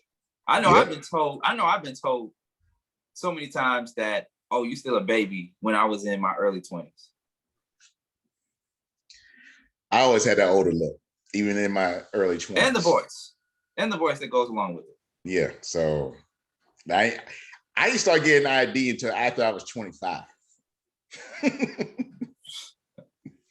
In my early 20s, I didn't hardly get ID at all. I think I was 20, 21. I can't remember. I was in Tuskegee and I bought my first beer and whatnot. Like I said, I don't know if it was 20 or 21. They didn't check my ID. They're like, you look old enough. They probably just don't feel like it. I'm like, okay. Right. Or probably they're not good at math. Like they can't really. Like, okay, this is 1972. So what does this mean? Okay. Yeah. Hey, man. Yeah. That's what I'm saying. That's why I'm like, anything over 20 years old, some folks have said that is considered old school. So what we're gonna be 40 years from now, DJ Rollem? We're gonna be considered old school as well. I mean, no clue. Are we gonna consider be old school 40 years down the road? Yeah. I wonder. All I gotta say is I'm glad I got a son. I'm like, what is it gonna be called when you get older? That's all I can say. What's it gonna be called then? I don't know. What's it gonna be called? Old trap. Old trap. I don't. Hey. Play that old trap music. All I can say is UGK or something. It could be turned into that style of music. I don't know. I mean, I was thinking UGK and all that, So. Yeah, talking about that. Yeah, man. Put some of that old trap music. I mean, imagine you back in the day, you was all into trap music at the age of 24, 25, 26, or maybe younger than that. In your teenage years, 16, 17, 18, you was into that. And then knocking on wood, you're 50.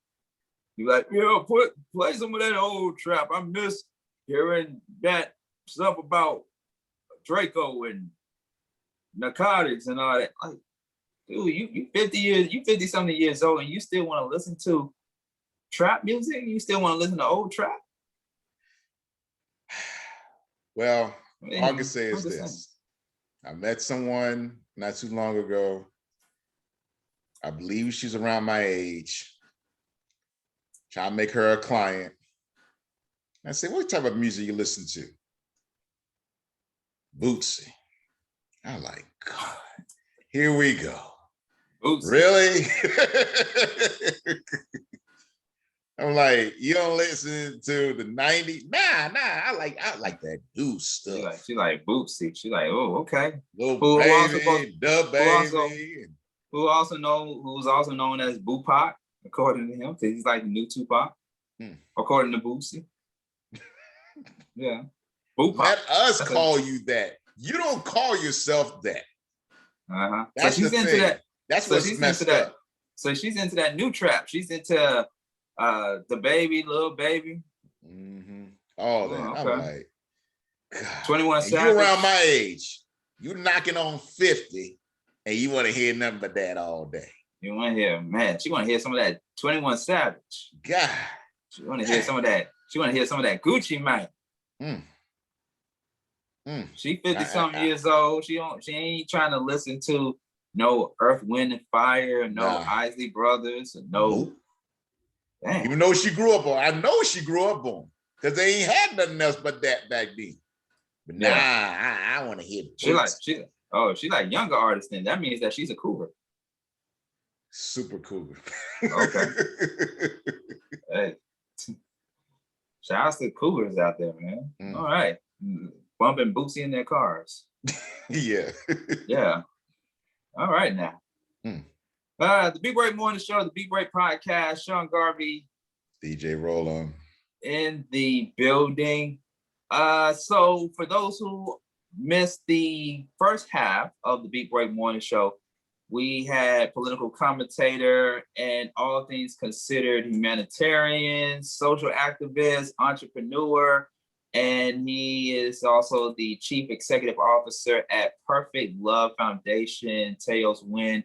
He was on the Big Break Morning Show earlier this morning to talk about some of the actionable items on the table making the news these days, from the number of mass shootings across the country to two unarmed Black men shot and killed by police officers over the past few days. And we started off by talking about your boy, Governor Brian Kemp.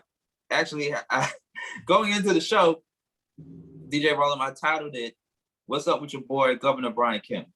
What's up with your boy and this voting law?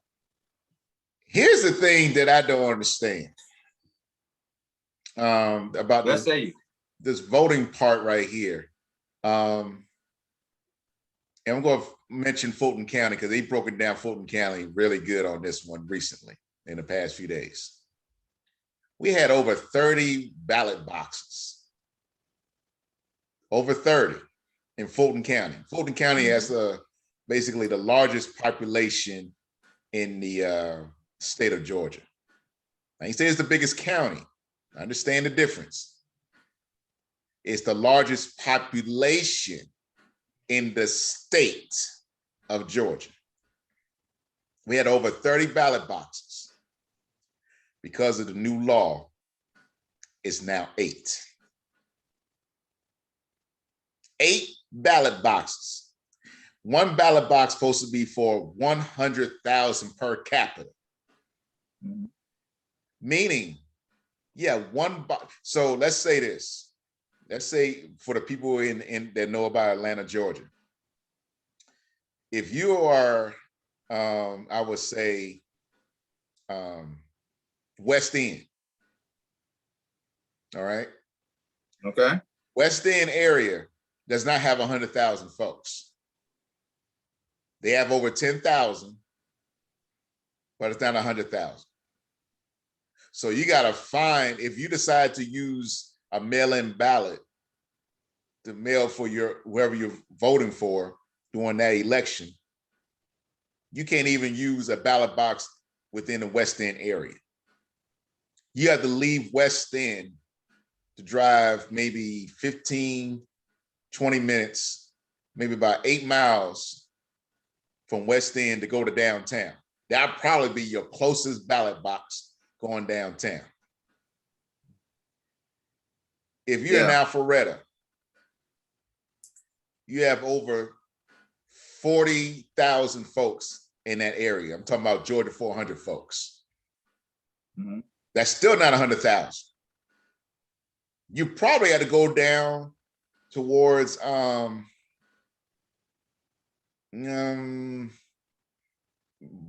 area to drop it off. Mm. That's that, and everybody knows. Like I said, I had that problem coming in with traffic this morning and whatnot. Imagine you had to travel extra number of miles, meaning that's over 30 minutes with Atlanta traffic just to drop off a ballot. 8 ballots in the largest population county in Georgia. 8 ballot boxes. That's ridiculous. Yeah. Yeah, it seems like a lot of the registered voters, well, I don't want to say it seems like, it is like, what's happening is the registered voters in the urban areas, especially on the South Side, because I come from the South Side of Atlanta. Right. They have the most difficulty going to vote, putting in their ballot boxes, putting in their ballots in the ballot boxes. They have the most difficulty than any other area. Right. In rural areas and in affluent areas and other places, it's different. Worse. Like America's Georgia, which is South Georgia. Their population is definitely not 100,000 down there in America's Georgia. That is South Georgia. I think that's where D Hill, shouts out to D Hill, was born and raised, I believe, in near, or at least America's, or Albany, I don't know, South Georgia. I remember her saying that. Yeah. They only have 100,000 folks down there, so they have basically one box, probably within so many. When you have a county, you know you have many little cities. So you know you got one in America, it's just one. Yeah. So, it's a slap in the face. I said my piece during the conversation I had with Tails in the first hour of the morning show. I said, hey, look, if they're going to do all of this, and if all of this is included in the voting law, then why not expand the voting age to 16 years of age? Like, if you're going to do this, if you're going to put restrictions and limitations on voting, then people who are of age or 16 years of age need to be at the voting polls too, because their vote should matter as well too. They have voices, just like an 18-year-old and a 19 and a 21-year-old and up, who are able to go and vote legally, right, by age. And I feel like there needs to be more put into place for people to be a part of the voting process.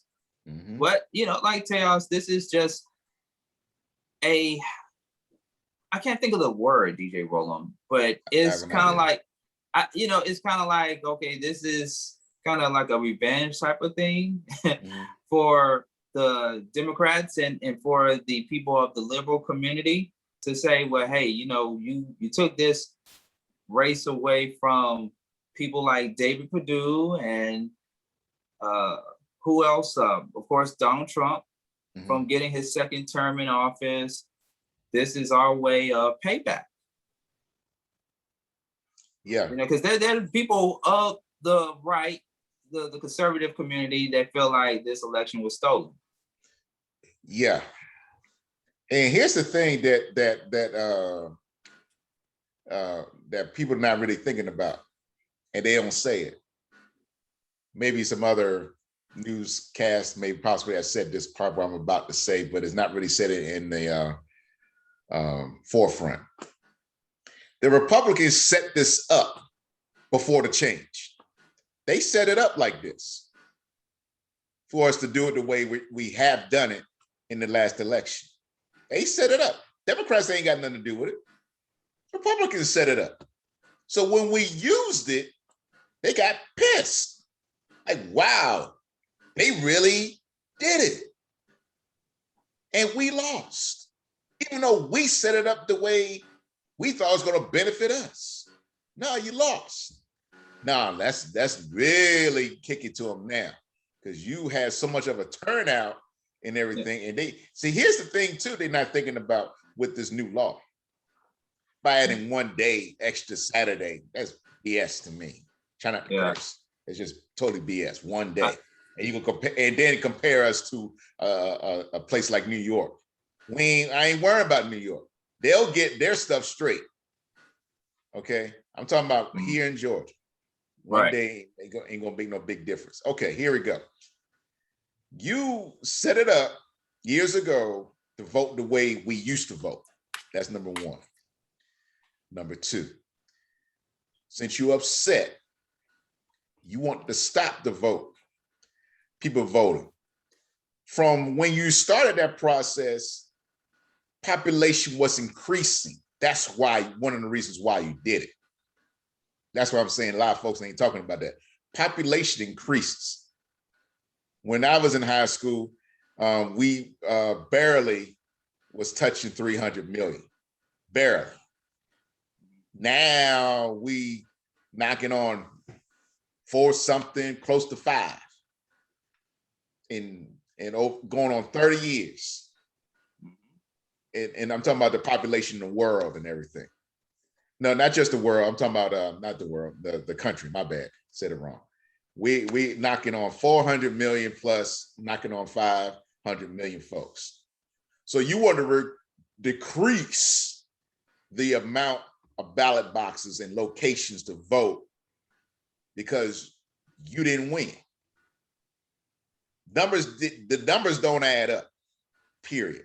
Yeah, because I really do not think this new law would be put into place if the Conservative Party won. Right. So, if David Perdue and Donald Trump won a second election. Kelly, whatever name, I just call it Kelly. Yeah. Right, that one. If all of them won in the last election, and Raphael Warnock and John Ossoff didn't win, Right. oh no, this new law would not have been put into place. Absolutely Exactly. not. Right. Absolutely not. Right. And remember this, folks. If they had won, do you really think you would have got your stimulus checks? Think about it. If they had won, would you think you would have had your stimulus checks? Yeah. Because remember what the Republican Senate was doing about the next stimulus checks, which is the ones that we just received. They ain't think about that. They got that little $600 back in January. $600. Really? That's how you feel about this country when people not only lost their lives, they lost their jobs, about to lose their homes. You just give them $600. Yeah. And I got all four. I got all four of them. The 1,200, the 600, the 1,400. Where's the fourth one? Yeah. Well, the fourth one? Yeah. I'm still, I said I have it, but I'm still waiting for it to come. Hey, I got it, but it's coming. Okay, gotcha. I got it, but it's coming. So yes, I mean, it's a trip. It's a trip, and our newest senators are pushing to have Georgia Medicaid expanded here, which the Republicans have been not doing, pushing it out for so many years that a lot of folks actually need it. Georgia Medicaid, it's a state-run thing, but it's a federal-based system. It's state-run, but it's federally based, and you don't want to expand it. Well, we can find and do it. Stop saying fine. We have something. It's like what gets on my nerves is that you say you want to find something, but when something's already in place, you don't want to like and make it better or do any tweaking stuff and whatnot. No, you want to get rid of something to say, let's find something. Ain't no proof, nothing on paper saying that this is the plan, this is what we're going to put out. Yeah. News reporters are not Democrats all the time. There are some Republican reporters, but they are right straight down the middle. They just want to see proof. If you can't produce proof, they will blast you. Yeah. Yeah. Oh, this is crazy, man. This is crazy. I said this earlier. I got one or two people that are planning to move out of Georgia because of this still being, to them, in their eyes, this is still a red state. Of course. You know, I mean, you know who the new candidate for governor is going to be? Yeah. That fool. That fool. I was a king on him years ago. Vernon Jones. I just heard about him in the early 2000s. I'm like, what? Vernon Jones. Yeah. That's the man that DJ Rollem is referring to. Yes. I'm like, yeah. I was not keen on him when he was CEO because he looked crooked. He looked crooked. He had me rolling when he jumped into a mosh pit last year during COVID. When he was passed around on people's shoulders and stuff. Yeah. I could just imagine the scenery. You know, it was a crowd of people, all of them Trump supporters, and somebody was playing "Party Like a Rock Star" in the background. I can just imagine it. Yeah. Party like a rock star, party like a rock star. Yeah, man. All I gotta say is this. Yep. Since he's running, I'm really pretty much guaranteed he's gonna drop out because something's gonna come up during his campaign run. Something's gonna come up, or some people are gonna come up. Both. Like both. Like, okay, Vernon Jones, player, I see you, player. Yeah, man. Yeah, and there's a few more that I know that me and you know that are running for Warnock and John Ossoff's seats. Mm-hmm. There are a few people that we know. Yes.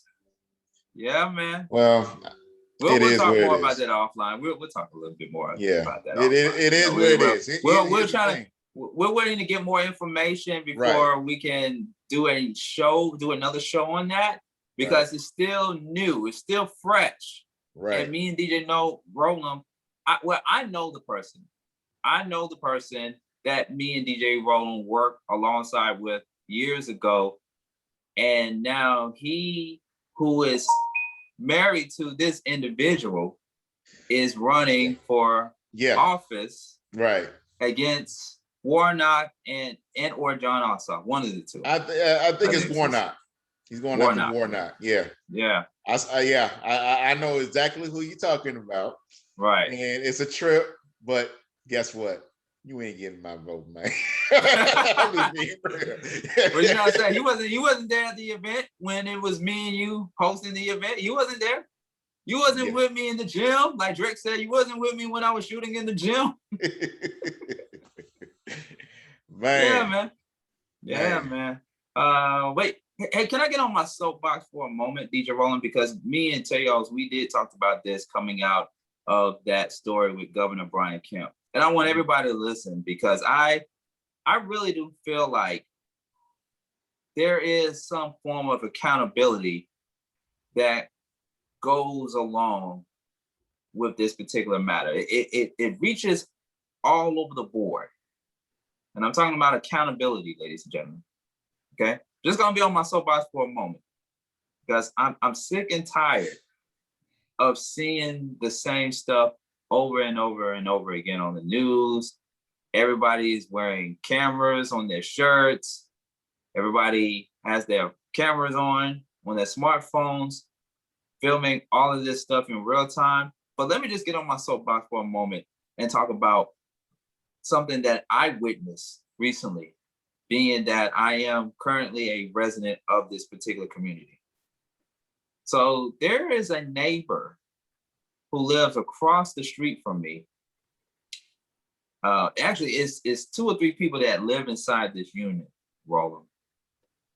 And during my stay in the community, on 2 or 3 different occasions, I would see Cobb County Police pull up in front of this person's home. And apparently somebody or someone, whether it was this particular person that lives inside the unit or lives within the same community complex that I live in, all right, they noticed that there has been some sort of activity going on that's coming out of this person's unit. And this particular neighbor of mine, he has a tendency to be loud. So he has a tendency to be loud, cussing out loud, and has a tendency to get into some stuff at times. So I witnessed a situation where the neighbor, this particular neighbor, this guy, he is going back and forth with this woman who lives 2 doors down from him. And they were going at it. They were going at each other. Like there were threats exchanged between the two.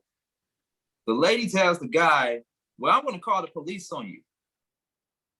And he was like, I don't care. Call the police on me. I'm not going to really say what he said, because it was like a lot of cuss words in his paragraph, in his verbiage. But it was a very heated exchange. And so other people started coming out, witnessing what is happening in real time. This other neighbor comes out and tries to reason with the guy. Now, mind you, ladies and gentlemen, that this neighbor who is going back and forth with this other neighbor and known in the community to be loud and to be,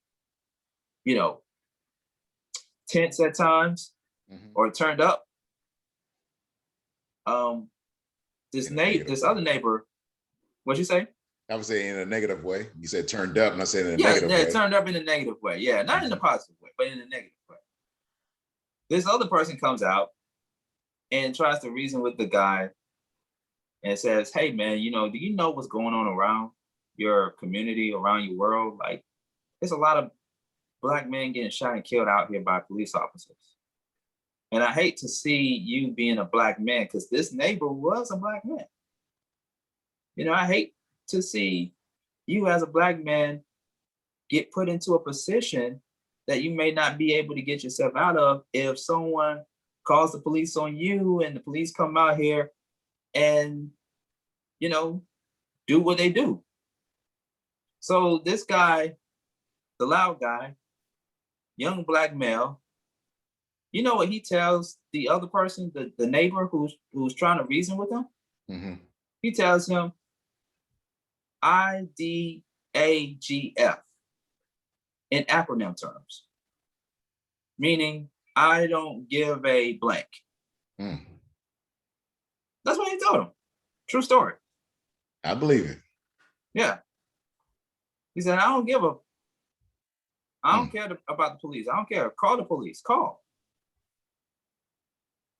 What I'm saying to you, ladies and gentlemen, is that we have got to get out of this IDGAF mentality.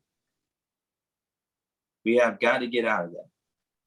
And I'm not only speaking towards the people who are in that state of mind, but also to police officers as well. Not all police officers, because we had a police officer on the morning show a few weeks ago. Right. But an active one.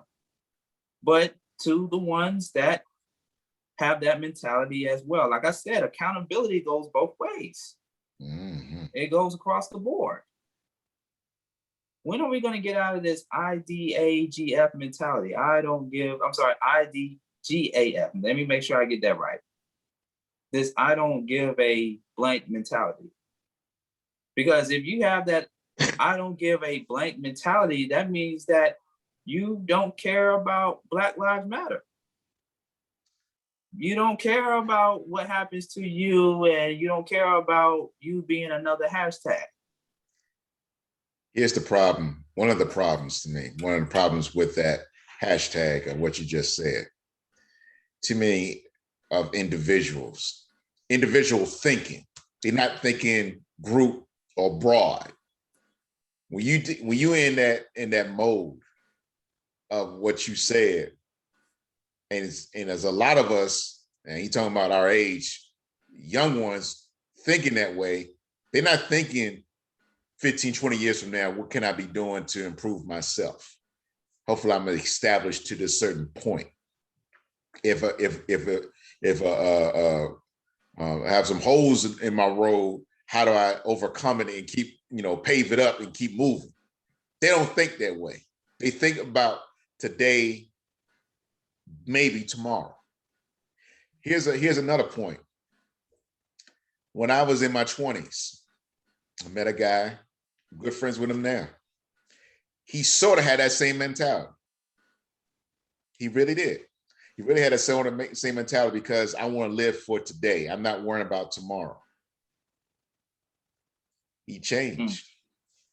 He did change. It took a while. He did change, because he figured that life is so important that I don't want to lose it now. I want to make sure I'm able to enjoy life. Yeah. Because when I was, brought here, in life, supposed to live here to make some of establishment to myself and or to my family and friends. And you say you got to please them, but making an establishment, making sure that you're not like a statistic. That's the thing.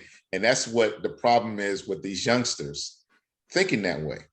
My son, and he loves me for this, that he's getting his friends to talk to me, because a lot of his friends don't have that male connection they would like to have. So does that mean that their fathers are not in their lives?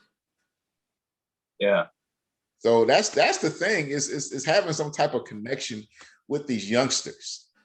And that neighbor, the good neighbor that was talking to the bad neighbor, he was doing his diligence by telling him what's going on. Right. You want to be a statistic because it's possible, because you may have an undisclosed problem of being upset of whatever is you're going through.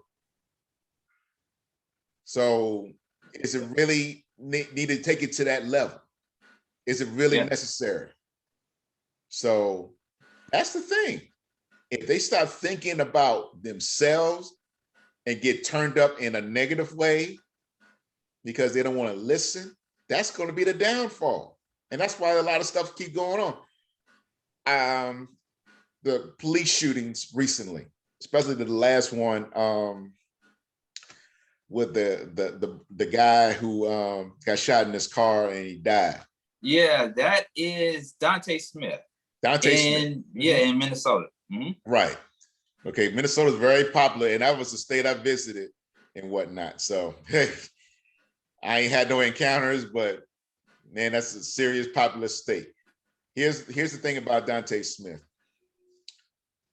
He didn't know. I'm not blaming him. I'm blaming more on the cop because she should have known what she was doing. Kemp Porter. Yeah, she should have known what she was doing. I still blame her to the fullest. So don't get my words twisted. He didn't know he had a warrant for his arrest. Only thing, and then he called his mother during the incident at that time. My thing is this: you already talked to your mom. Something's going on. Blah blah blah blah. We don't know. She didn't know. You're already with your girl. I don't even know that. I still didn't know if that's the baby's mama or not.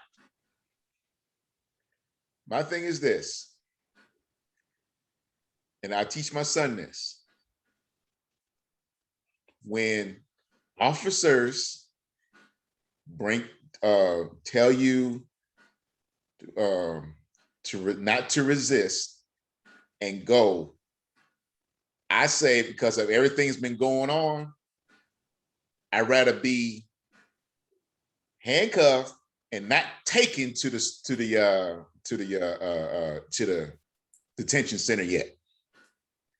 If something like, say I get pulled over, I'm talking about myself. If I get pulled over saying that I have a outstanding warrant that I'm not aware of and whatnot, I'm like, okay, is there a way I can call somebody to get this car? And that's what I'll be telling them. Can you find out some information for me that I can't do since I'm handcuffed? I'm looking out for my life to make sure that something doesn't happen. I even tell my son, when he drives on a regular, you get pulled over, first thing you do is don't get attitude. Don't get an attitude. You could be upset and everything. You'll call me eventually. And I'm going to find out what I need to do to get you out and go from there. The thing about it is, man, I'm just talking about for me. Have I been pulled over? Yes. I've never been arrested though, because my conscience told me not to get an attitude. Give you a perfect example. I'm in Alabama. I'm speeding, knowing I was speeding. Got pulled over. Cop asked me, do you know how fast you were going? Yeah. I accepted the punishment that I'll be getting a ticket because I know I was doing something wrong. I ain't want to cock no attitude. If we don't cock attitudes with police officers, in my opinion, a lot of stuff will be calmed down. Yeah. That's just me. I'm with you. I'm with you in the middle on that. I'm at a point right now, being that I am 37 years old. I don't think the same way that I thought when I was in my 20s. And being that I am 37 years old, and I told a friend of mine this the other day, I'm going into certain situations with logical reasoning moving forward. Whether it's in my personal life or dealing with police officers and cops, I'm going into it using logical reasoning.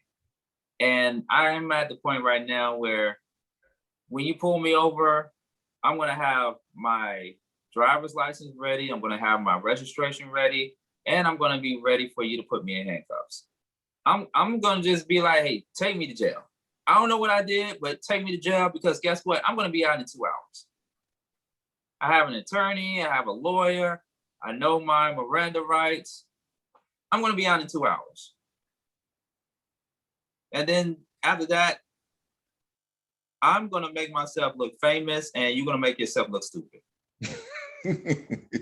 That's my mindset moving forward whenever I'm encountered with a bad police officer, racist police officer, or anybody that's not doing their job, whatever. That's just my mindset. At the end of the day, both parties want to go home. I want to go home. You want to go home. Don't make it hard on this situation, or else, like I said, put me in handcuffs. I get things sorted out at the precinct. I'm already, I'm not going to answer no questions without an attorney, and I'll be out in 2 hours.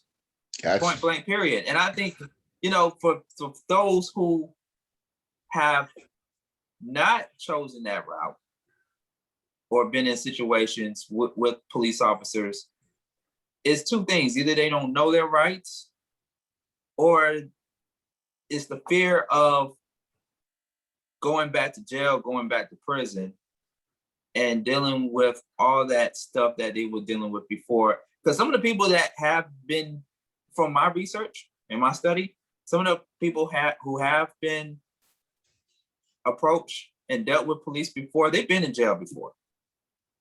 They've been to jail, they've been to prison. I have not. DJ Rollem, you haven't been to jail. I haven't been to jail. I've never been to prison. God forbid that I lay one finger or step my foot in one door at a jailhouse or at a prison. I know people who have been in jail, and I know people who have went to prison. Prison and jail are two places you do not need to be. Right. There are two places that you do not need to be. But that's why we want to have these platforms like the Beat Break Morning Show to bring on people like Teos and a few others that we have brought on in the past to educate listeners on what you need to know going into these scenarios and situations. And I'm glad you said that, DJ Rollem, because unfortunately, in the generation that we're in, younger kids, they don't have the parental skills or the parents to sit down and talk to their kids about the protocol and the procedures of what they need to do when they are in a situation with a police officer. Right. And unfortunately, we do have bad cops on the force that do not need to be in the force. I heard one police officer said that, hey, look, 3 things. If you sign up to be a police officer just for a paycheck, or if you sign up to be a police officer just for the paycheck, or you came out of the military with a PTSD, or simply put, you just do not like minorities and Black people, then you do not need to be a police officer. Right. True story. This is coming from a current active police officer who said this to me one point in time. Those 3 things. You do not need to be a police officer. There's other jobs that you can do. Everybody is not meant to be a police officer. Yeah. Everybody's not meant to be a firefighter. Right. Everybody's not meant to do this. Everybody's not meant to do what we do. You got that right. As broadcasters. Got that right. There's plenty of few people that are not meant to be radio broadcasters. You got that right. God, dog, man. That's a whole different story. Yeah. Yeah, man. It's a trip with folks thinking that what you and I do and what I do on the tables, because I'm in a DJ group on Facebook, and we discuss this type of stuff. Like, oh, it looks so easy, and you and I definitely heard that. It looks so easy to do. You're behind the mic and you just talking and all that. Yeah, I could do that, but it's like anything that you really enjoy, it takes time. You don't just get it overnight. You don't become a huge sensation. The only time you become a huge sensation, almost, is by the lottery. almost, because you can become a millionaire and whatnot. And as long as you invest your money right and do what you need to do with it and have the people around you that are supposed to be doing what they're supposed to do, then yeah.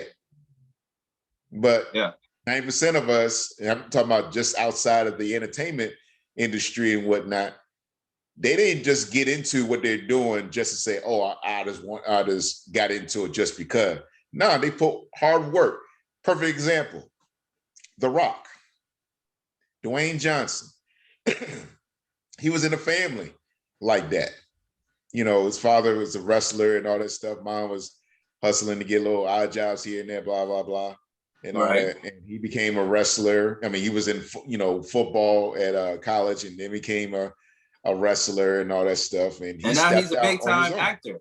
And now he's a big time actor. Big time actor.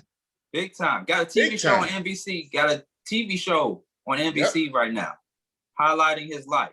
Highlighting his life. And the thing about it is, when people look at it, look what he went through.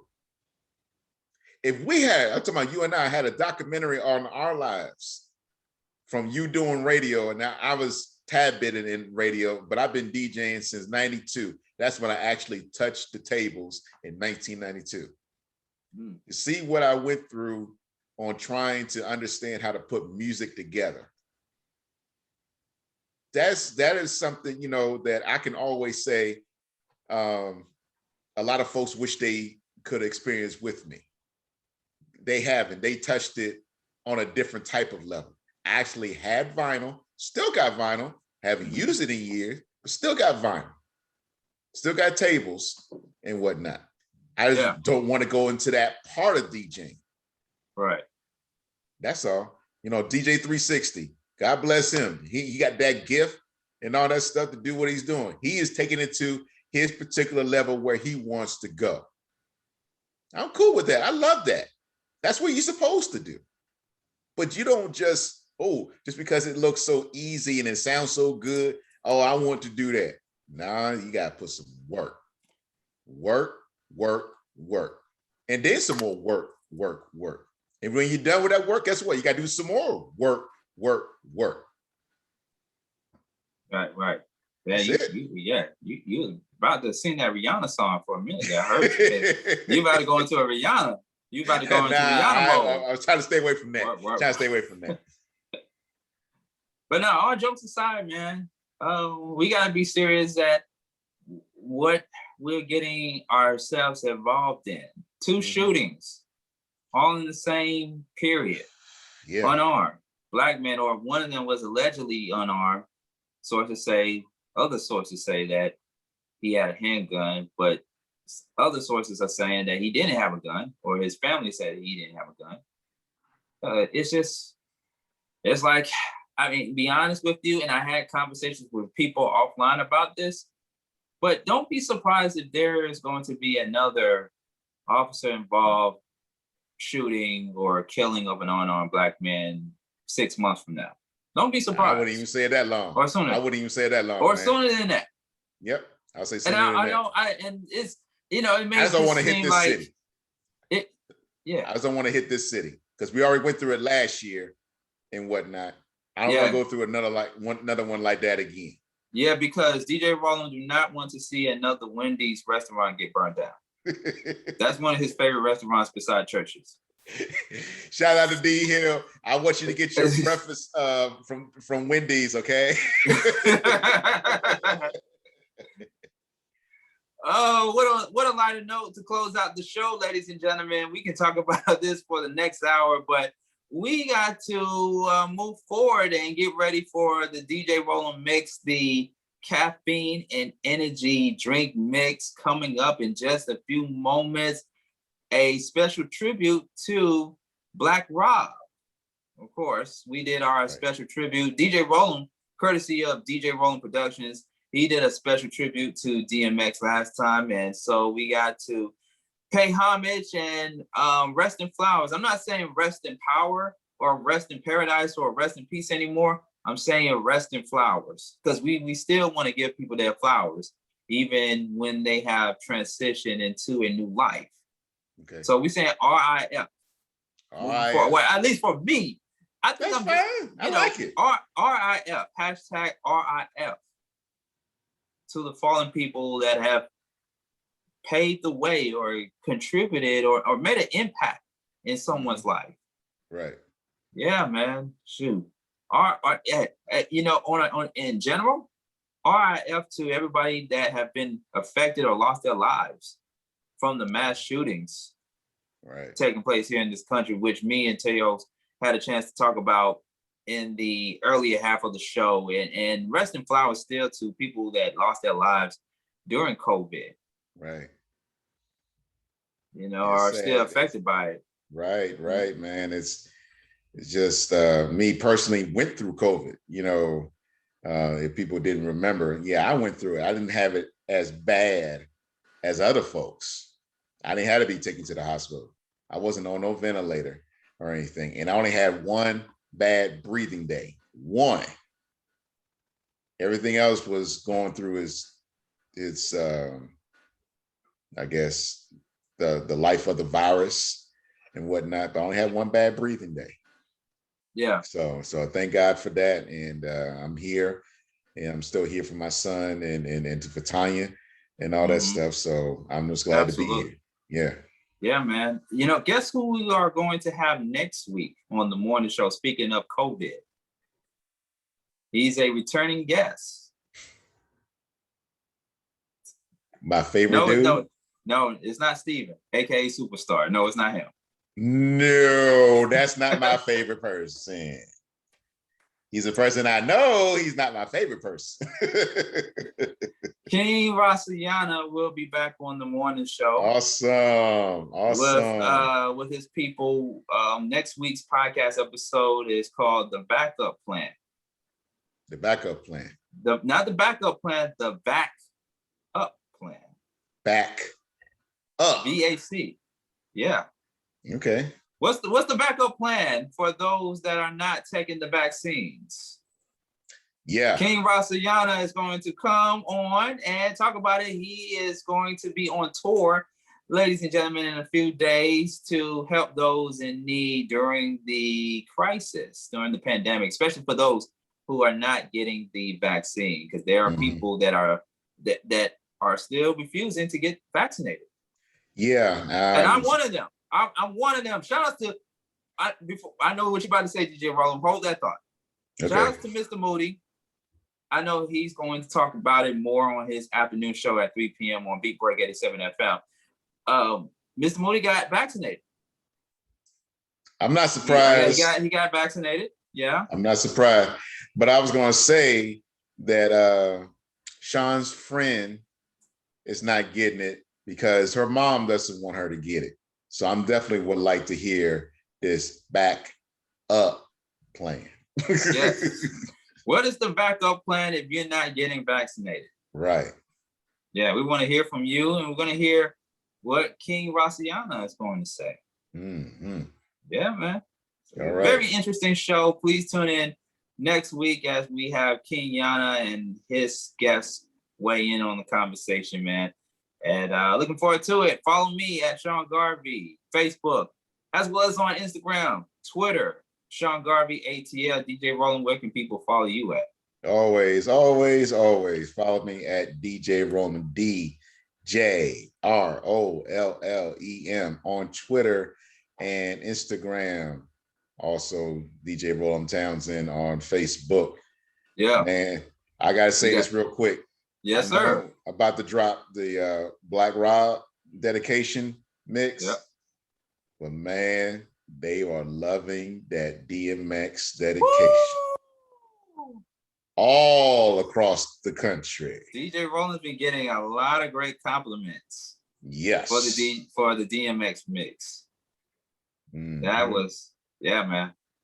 Yeah, man. I went online. Guess what? True story before we close out, DJ Rollem. I went online to try to repurchase the first major album from DMX. It's Hot. It's Dark and Hell is Hot. Right. They were all sold out. I believe it. All sold out. Guess what? In a few moments. Yeah. I know you say you got to close out, but guess what? By you saying that, I got to piggyback on that. I have the actual vinyl. Oh. Now get with Yes. that. I bought that years ago. Yeah, you don't want to lose that. That is a collector's item. Yeah. You definitely do not want to lose that, man. But I gotta get the CD. I gotta get the CD. So when I'm driving, I can just pop it in and bump it. Right. Right. You know what? I think I might do. I might stream it and download the tracks and also get the CD too. Okay. That'll work Yeah. too. That'll work Yeah, too. man. Yeah. It's dark and hell is hot. Ooh. Oh man, RIF to DMX as well too. I know he is resting in flowers as well. Yeah, man. So I can't wait to hear this Black Rob mix coming up in the caffeine and energy drink mix. And of course, like I said, folks, at the top of the hour, we have Michelle Dawes Birt with the news. And at the bottom of the hour, we got more with Just a Touch of J with the 4-1 Wire. Plus coming up, Mr. Moody's, You May Be a Racist and You Don't Even Know It. He's going to close the show out entirely with the morning motivation with Mr. Moody. If we get time to do it, because I know Mr. Moody, he will go in. He will go in. As always. As always. That's why always. That's why you gotta check out his show in the afternoons, 3 p.m. to 6 p.m. with DJ Natural right here on Beat Break 87 FM and Reach One Network. But yet we are still simulcasting on Thinking Out Loud Network.com. So make sure you check out all of our past archive episodes of the Beat Break Morning Show, the Beat Break Podcast on Thinking Out Loud Network.com. It is off the chain. All right. And special shout outs to Teos Wynn for calling in or chiming in with us right here on the Beat Break Morning Show. We really appreciate his appearance earlier in the program today. And don't forget to check us out 24/7, beatbreakradiofm.com and on the Podcast FM app. All right. So until the next time, we will talk to you all later. Oh, also, man, I'm just throwing out plugs as well, too. Don't forget to get that A Poet Found Dead on Sean Garvey Online.wordpress.com. I've been getting a lot of great reviews behind that. A Poet Found Dead, my latest spoken word project. And you can also check me out on other podcast shows like Love and Poetry with Sharia Thomas, as well as the BB Mobile Apps podcast coming up after this program at 10 a.m. Eastern Standard Time on our affiliate Beat Break 87 FM and Reach One Network. So that's all. I'm out. I'm gonna try to attempt to get this DMX CD online once again. So I'm gonna keep people posted and let you guys know if I was able to get it or not. Okay. All right. It's the Beat Break Morning Show, the Beat Break Podcast. Yep.